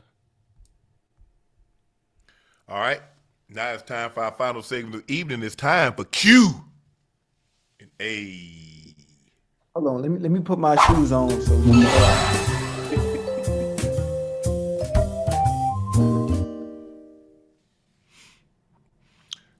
Q Trucker. Yo, I got my They hard-headed, Ocho. When are they going to learn not to challenge number 85 expertise? Oh yeah, listen, I know what I'm talking about. Sometimes they don't want to believe what I'm saying because they want to be right themselves. That's why I don't really come on here and gloat. I don't gloat and say, I told you so, or it just is what it is. I've been right so long. Let me tell you elsewhere I'm gonna be right. Football season is upon us. The Deshaun Watson thing, that's small. That's small. Now when the season starts and I start predicting who's gonna win games and who's not and why, I mean, y'all just crown me the king. Hey, Joe, I'm putting my shoes on right now, boy. All right. Can you send a shout out to my little nephew Trey Hicks? Once he found out that me and my sister know you personally, he been asking to meet you. Hey, what up? Dink, what's going on, bro? Trey, your uncle want to give you a shout out, man. Yes, I do know your uncle, your dad, your grandfather His father used to be my coach. Used to be my Pop Warner coach in basketball. And the hell of that thing, Joe. Yeah. Ooh, I let that thing fly, Joe. You was like that? Joe, how you score 52 and not be like that, Joe? Hey, you got a point. You score 52. I don't give a damn where you playing at. 52 is 52. Joe, I averaged 30. Joe, you averaged 30 your senior year? No. Joe averaged 30 points. No. Nah. Damn. Damn. Joe, I used to be on the JV because I was on the JV my sophomore year. I go drop 39 in the JV game, then go drop 22, 23 at a varsity game. Here he go. They wouldn't let me play JV when I was a youngster. Like when I was 11, 10th grade, they wouldn't let me play JV. I was strictly varsity. Yeah. So That's all you was, Joe. Huh? That's all you was then. About 6'5", 6'6". Jimmy Kane, 4192. Watson deserves to be booed by every fan base, as do all pervs. Haslam deserved to be kicked by the 31 other owners and sent to the WNBA. Oh man. Hey, you know what? I think Deshaun probably will. Well, I think he, that's natural to get booed on the road. Yes. And I think I think it's gonna be bad on the road, but hell, I think it's gonna back be bad home at in home Cleveland. too. Nah, it's gonna be hell at home. Probably be worse at home than it is on the road. What? For sure. You might want to tell your old lady and your mom, bro, to sit this one out. Boy. Yeah, I don't really think his family travel on the road like that. Even if you don't want him, they need to give him an opportunity to be seen by other teams. Sitting him on the bench ain't gonna get him traded. I'll be honest, bro. I don't believe anybody trading for Deshaun Watson. Trading is not in his cards. Not that salary. Now, I'm not saying that he won't get picked up next year, but nobody's trading with that salary. Did Ocho ever do yoga class? If so, how did it go? Second part, Iso, when are you going to NASCAR? He said it fits a 6'8". We chat want to see this. Shannon, stay being kind to people. We love you. Nah, Ocho ain't done no yoga, and I ain't got nothing set up for NASCAR yet. How am I do yoga? I can't answer the phone, huh? I don't know how you gonna do that, Hey, Joe. You stop- got a point, hey, Ocho. You got a point. hey. Solid point. Nah, he ain't got no point, man. Stop copping all them pleas and excuses, man. Nobody want to hear all that. All you gotta do is I landed at I landed at 9:45. You told me you was going to 9. I heard you say it. Man, I'm going to be there, Joe, around 9 o'clock. What you doing? Joe man. told you, say, I ain't got nothing going on, Ocho. What you trying to do? I was like, oh, okay. Bingo. Talk about he had a busy day. Ocho, every time you come to Atlanta, it's on a Monday, bro. I think he You got gotta tell you, my I think he got all his right. daughter's volleyball games or something. I told him my daughter got volleyball on Mondays. Is my Mondays are packed. Okay, what's Tuesday? I'm here tomorrow too. I don't leave till Wednesday morning, so we'll be at tomorrow. Oh, we definitely get. What you want to do I'm gonna do some yoga tomorrow? 6:30 p.m. in the morning. Nah, p.m. You want to go p.m.? I gotta do the show. I gotta do DC Young Fly spell off show. Okay. Hey, guess who I'm going against? Who you going against? Tip. Who? Tip. Oh, that's gonna be a good one. Tip. Yeah. Tip. T.I. Tip. Oh, yeah. You. Yeah. Man, I don't know. Tip be saying the big old words. He I don't know if he can I mean, spell them, listen. but he been using them expeditiously. Hey, you're saying big words and spelling them two different Yeah. things. He said, man, that joke was transcendental. I'm like, damn, Tip. Hey, where y'all gonna be at? Hey, hey, where y'all gonna be at, Ocho? It's posted on my page. Hold on, let me see where it's at. Hey, what time y'all getting started? It say tomorrow, August 25th at 9 p.m. Eastern on YouTube, TikTok Live. Yeah, I'm saying I can come support you, see what's going on. Yeah. I'm gonna text Ryan, see where it's at. Yeah, I mean, Ocho, you might need to go to the bathroom and be like Slumdog Millionaire. What that mean? I ain't seen that in a minute. You don't remember Slumdog Millionaire? It was like If they answer the question, it's like who wants to be a millionaire, and they give you multiple choice questions. oh, okay. I don't need no more. You know, you got to think I was a 3-time state spelling bee Three champ, so times. I'm That's good. right, Joe. He was. Hey, why don't you hit old Steve Harvey, man? We go on the And if you, yeah, Family Feud. hey, they filmed that out here. Yeah. Yeah. I thought that was in LA. Man, let me text Steve, man. See if we get on there, man. Hold on. Who is we? Us three, and then we got to get some more Nightcap family people. Lord have mercy. Here we go. We gonna have Ash. We gonna have Ash. What you mean? What you say? Oh, what? We gonna have Ash and Jordan. What you? Yeah. Lord have mercy. Hey, that'd be good. Us on Family Feud. Yeah. I got me a night suit too. I'm ready, boy. I guess don't nobody want to do Jeopardy. Nah. Jeopardy too difficult, man. Hey, Joe, I don't want to say anything, but I went on Jeopardy and won. Did Yeah, you I really? did. Yeah. They set it up for me They to win. set it up Joe. for me to I mean, win. Joe. Damn. Potent potables for 400. Hey. What's up, guys? Love the show. Never miss one. Y'all about their podcast respect, but I feel like they should trade my boy to this. It's just BS. He'll be a starter in this league. He should be now. Who are you talking about? Trade him where though? Yeah, ain't a whole lot of job openings. Everybody. What you say, Ocho? Atlanta. What? I'm listening. Hold on. Man, Ocho, Trade him to Ocho. and put him back with Stefanski? Oh shoot, I Oh, forgot. hell. Ocho. Yeah, man. They wouldn't trade for Lamar Jackson. What do you think the likelihood of they trading for Shador Sanders? A guy that won MVP, a unanimous MVP, and has won another MVP since. And they wouldn't give up 2 first rounders. They gave up 3 for Deshaun with no MVPs. Yeah, listen. He asked a question. I just threw something out. That's all. Yes. Just think where Atlanta would be had they traded for L. Jack. Now I'm not saying the Ravens wouldn't have matched the offer, but at least I got to put you to the test and see if you're willing to match the offer. Because I'm gonna make him an offer, and then I'm gonna put a pause and pill in it, so I know you can't match it. Yeah. Hey, L. Jack and that dome, Michael Vick 2.0, and then Mercedes. I put a poison pill in there. Guess what I do? Guarantee the whole contract, $240 million. Ooh. You talking about back then, or you talking about Back right then. now? Because remember, he was they put the franchise tag on him. Put a poison pill in there. Gave him a no trade clause. 40% trade click. If we do trade him, you waited the trade clause, we'll give you a 20% raise. 40%. You can't give him 20% of the salary on top of that.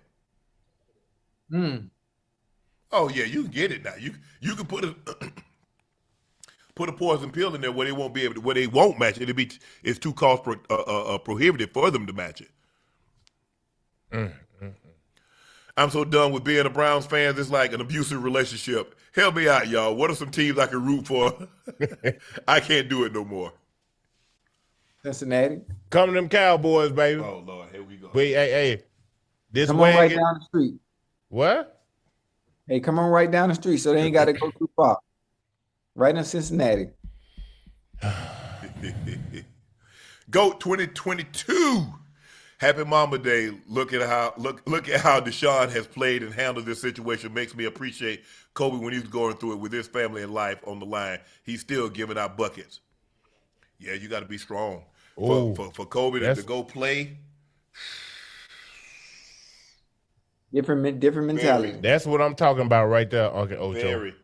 You got to come out and put on a damn performance for them folks to forget about that, man.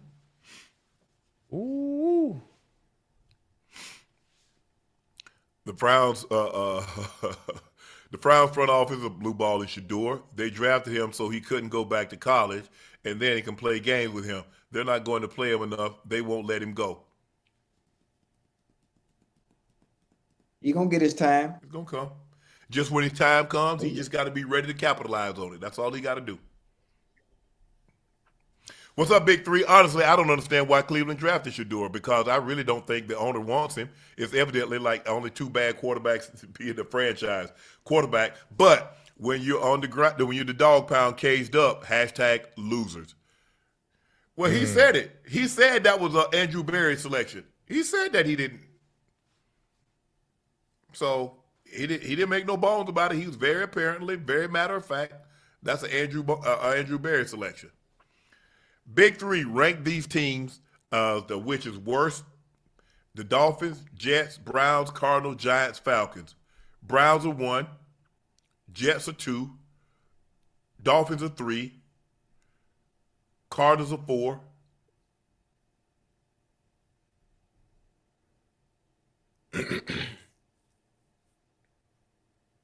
I go Giants, Falcons. Damn. Oh, man. Who you got? Jets, Dolphins, Jets, Browns, Cardinals, Giants, Falcons. I got Jets first. Over the Browns? The Browns? As far as being bad, Man, nobody worse than the Browns. At least they got a good defense. Look how many first round picks the Browns done had. Baker Mayfield, man, Myles Garrett, At the same position. Couch, Courtney Brown. Oh, I remember Courtney Brown.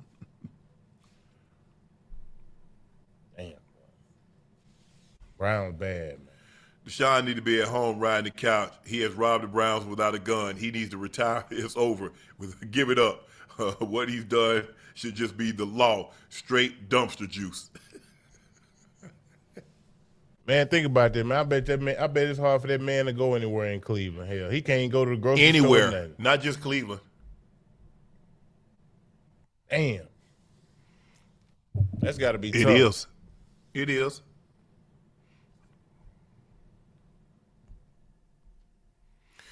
NFL team does not promote strong black fathers, just like the NBA. This isn't about Coach Prime, and y'all know it.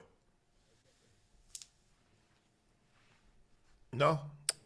Look, I see some of the things, but it's always been like that. It's always been Happy Mother's Day. They hold up the sign, Happy Mother's Day. Nobody said Happy Father's Day. Everybody say, I love you, Dad. They said, I love you, Mom. Happy Mother's Day. Hey, when you score a touchdown, what's the first thing they say in the camera? Hi, who? Yeah. Yeah. It's always been like that. Yeah, I see with the NBA. Hey. Lou Beanie, Unc, I know you love track. What about Tate Taylor? Got our new star running America. That boy running. Tate Taylor like that. He that boy. The kid out of San Antonio, Ocho, ran 1975. He done beat Tobogo. He done beat all the big stars. And he ran 992, 993 in the 100 meters when the under 20. And they broke the world under 20 world record. Them boys were flying. They ran 38-15. They smashed the world record. Hey, and congratulations, Melissa Jefferson. Boy, she put that thing to Julian Alfred. Mm-hmm. Yeah. Come here.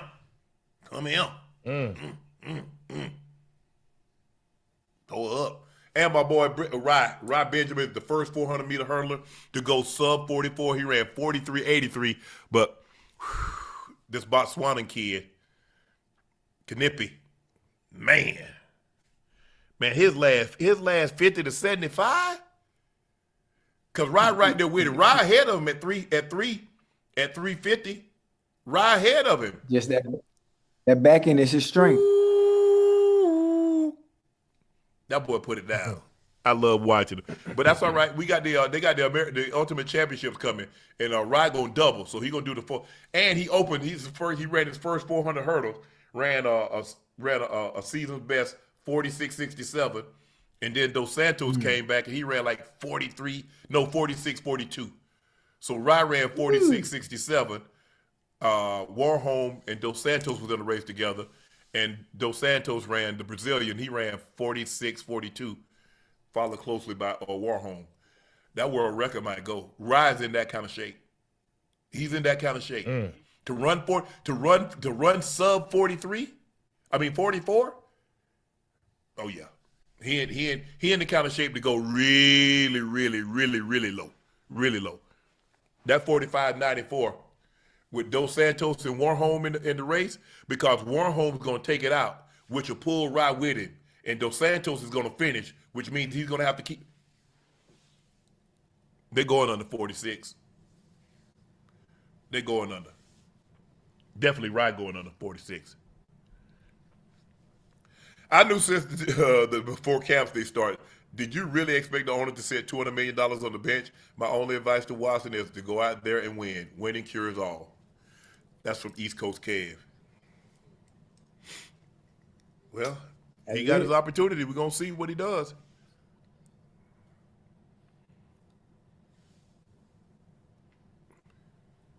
Watson's going to be up at least $115 million after taxes. The fans can boo me every day. I wouldn't care. He's right about that. My guys, Ocho, give us your hottest NFL take. You got to put your rep on the line. And are you, by the way, higher or lower on? And Unc and Iso, start bench cut. You got Russ, Steve Nash, CP3. Who's your franchise point guard in their prime? Oh man, I gotta go with Nash, 2-time MVP. And then I'm gonna go CP Russ.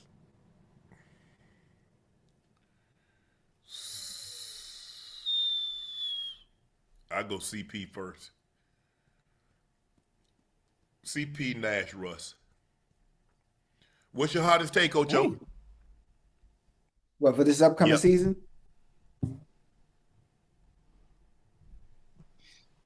I got C.J. Stroud bouncing back, man, having a hell of a season, similar to that of his rookie year. That small window of opportunity that the Texans have with the talent that they have defensively, C.J. Stroud this year, take them to the promised land. Maybe not the Super Bowl, but they going maybe NFC Championship. Okay. AFC Championship. Wait, I'm talking about AFC Championship. We got you. I'm tripping. What's up, Unc and Ocho? And Jay Iso. I just turned 22 yesterday and might be like Ocho. We're all homecomings like A&T and Winston-Salem. Shout out to SU. I don't know what they're gonna be like, but we go look. We got our first stop is PV. We're gonna see how that goes, because our goal is to hit a couple of more, hit like 2 more. Maybe we can grab a homecoming or something. Somebody got a homecoming. Y'all need to jump in here and give us some ideas. Y'all need to vote where we need to go to. You. People say, man, y'all go to the same schools all the time. I don't remember anybody going to PV. Who's been to PV? We ain't been to fam. We ain't been nowhere. Somebody said, but I guess they talk about, like the major networks. They always go. They go to Howard. They go to FAM. Yeah, somebody was complaining about Bethune-Cookman earlier on Twitter. I saw that. Y'all don't never come to Bethune. Y'all do know we're a little mom and pop shop. We can't go to 15 HBCUs. Yo, Iso, didn't you ever see yourself doing media? Do you see yourself starting your own show on the side like Unc and Ocho did? Call it Backdoor Conversations or something. Balloon, not barbershop, maybe. Man, I never even imagined that I would even be in media. I never seen this. So I ain't never thought about having my own show or none of that. All this is new to me, and I just been enjoying it, bro. I just been enjoying it. Yeah, these hands gonna be new too. What's up, Big Three? Can you help me wish my wonderful wife a happy 4-year anniversary? Hey, Unc, that Laportier and them Sparks don't make me no bad brother. They absolutely don't. Ooh. Patriot James, man, happy anniversary, man, to you and your lovely wife, man. Continue going, man. Keep it going. If it takes that Laportier and them Sparks to keep it funky, golf clap. Yeah. Filthy McNasty. At work, we call Brown decision above our pay grade. Ostradamus, right again. But that don't make him no bad brother. Question: what is the best restaurant in your city right now?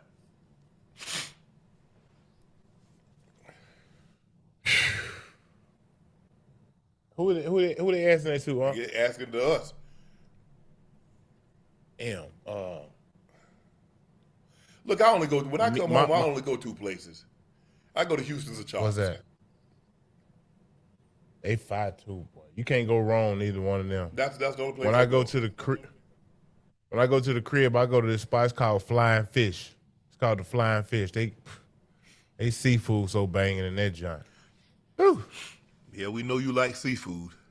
You know what I mean? Oh, here you go. See what I'm saying? Here we go. See what I'm saying? Here we go. Here we go. We know. We know him. We know him, Ocho. Hey, What's the best restaurant in your city, Ocho? best restaurant in Miami. Oh man, it depends on what you want to eat. And I'm gonna take what I like out of it because people can be like, oh, that's normal. You can do that every day. To me, I think Poppy Steak, and for me, it's Poppy Steak simply for the presentation, the aesthetics. It's more than just a restaurant; it's an experience. Mm-hmm. And for me, I've been there twice, and it's awesome. It's awesome. Dave Grep he got one with that one. Yeah. So I go 2 places. I'm going to Chops or I'm going to Houston's. It's real quiz. Yesterday, my first birthday without my mom, and it just ain't the same. I caught myself waiting for a call, and I knew I'd never receive. R.I.P. Mom, I love you so much. Yeah, bro, it's tough. It's tough. It's tough. It's tough. When a loved one crosses over, feel like we didn't have enough time.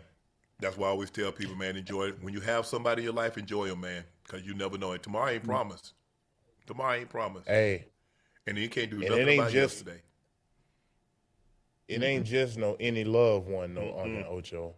That man says mama, bro. I feel you, bro. I feel you. Only time can heal you, homie. Yeah, I know all too well. Boy, oh my Man, God. you too.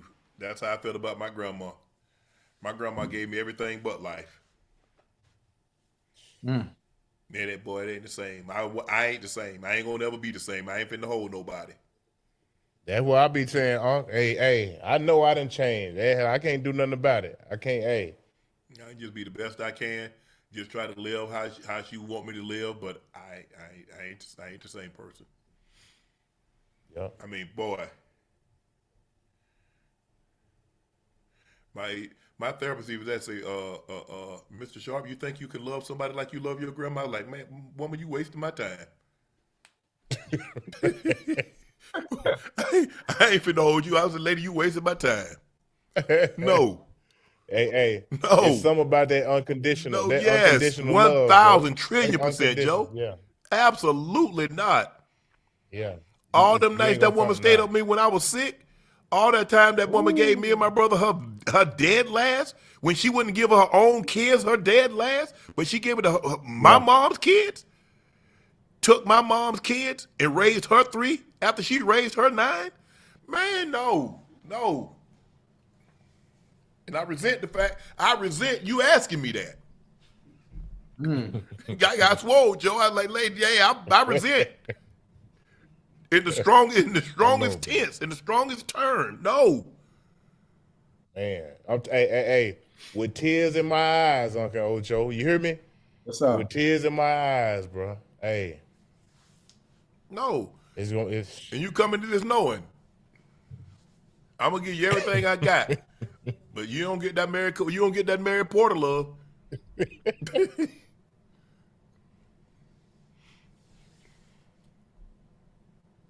Todd Monken lying through his teeth. Don't make him no bad brother. No, it don't, Mike. Mike, it don't make him bad brother, man. It don't make him no bad brother, but everybody picked up on it here.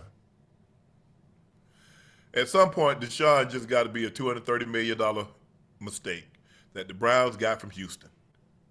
Yeah.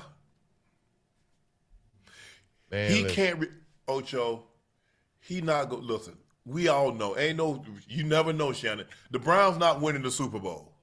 The only way he could have paid that off, He would have needed to get them to a Super Bowl with an MVP. He needed to get them in the playoffs year after year, Ocho, for him to pay this contract off. Right. I think we could go out on a limb and say the Browns not going to the Super Bowl. Ocho, you try looking. Hold on. It says, Ocho, you tried looking smart when DW, Deshaun Watson told him and Judy that why Judy threw up those fours. He knew what they promised him. He would give a chance to show what he could do. Just stop lying.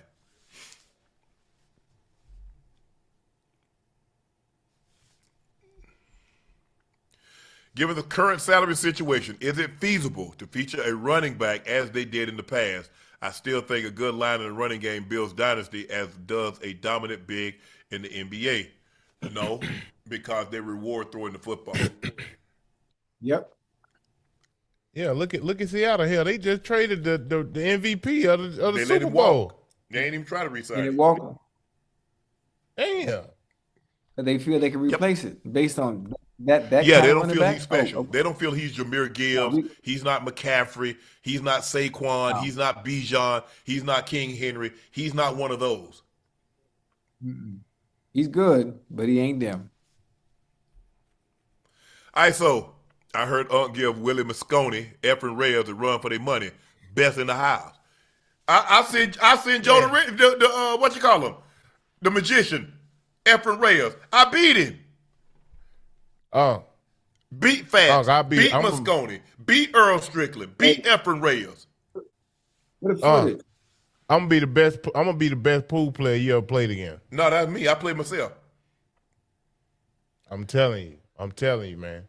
I'm trying to be cool with y'all. I'm trying to fair warn y'all like I did last time before Nightcap outside. You remember how I warned y'all before then? I'm trying to warn y'all now. I'm gonna have another banner. I'm hanging up banners next time.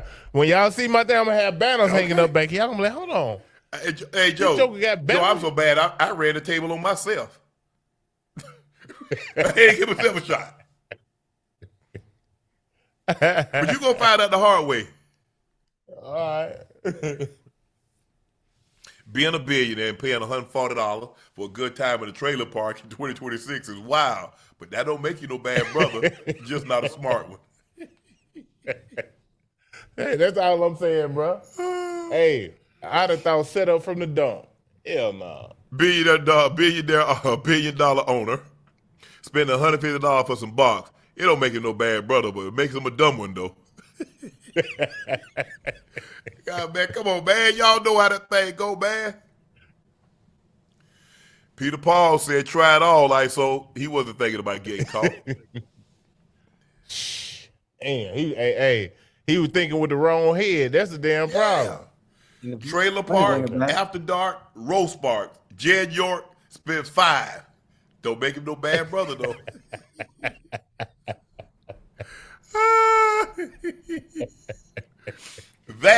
That completes this episode of Nightcap. We want to thank each and every one of you for joining us tonight. We really, really appreciate you guys tuning in.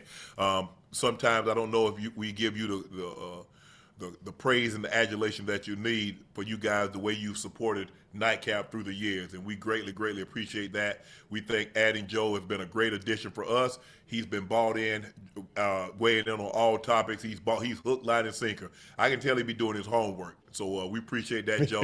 Ocho, Ocho gonna be Ocho. I'm gonna be me. So y'all already know what we get with us. Us too, because you had us for 2.5 years, but now we've got Joe on this thing going into our 3rd year, man. We're extremely, extremely, well, actually going into our 4th season, our 3rd year. So we want to thank you guys for the support that you've given us over the years. Y'all know who I am. I'm your favorite Unc. That's my partner and co-host. That's Liberty City's own Dade County native, the route runner extraordinaire, the Manning ratings adjuster, the Ring of Fame honoree, the all-time leading Bengal receiver in their history, a former Pro Bowler and an All-Pro. That is Chad Ochocinco Johnson. And the 3rd member of the Big Three, University of Arkansas alum, Little Rock, Arkansas native. He's a 7-time NBA All-Star from the Atlanta Hawks. Mr. Clutch himself, the smooth shooting 2 guard. That is Iso. Joe Johnson. Please make sure you hit that subscribe button. Please make sure you hit the like button. And go subscribe to the Nightcap podcast feed wherever you get your podcast from. Thank you guys for your support. Your eyes, ears, and your word of mouth are invaluable. And thanks to you, Nightcap sits atop of the charts. We could not have done it without you. So again, thank you for your support and your continued support.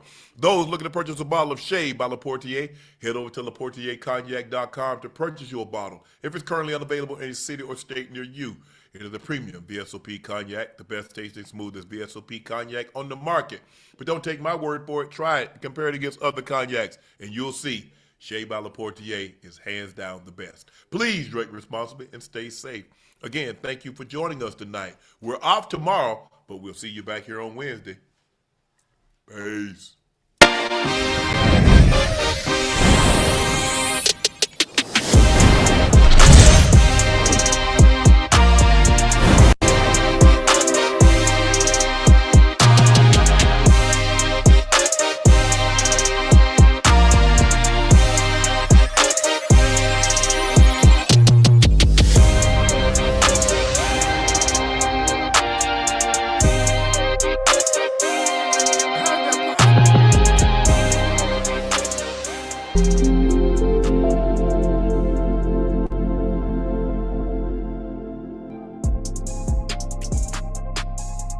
How's that possible?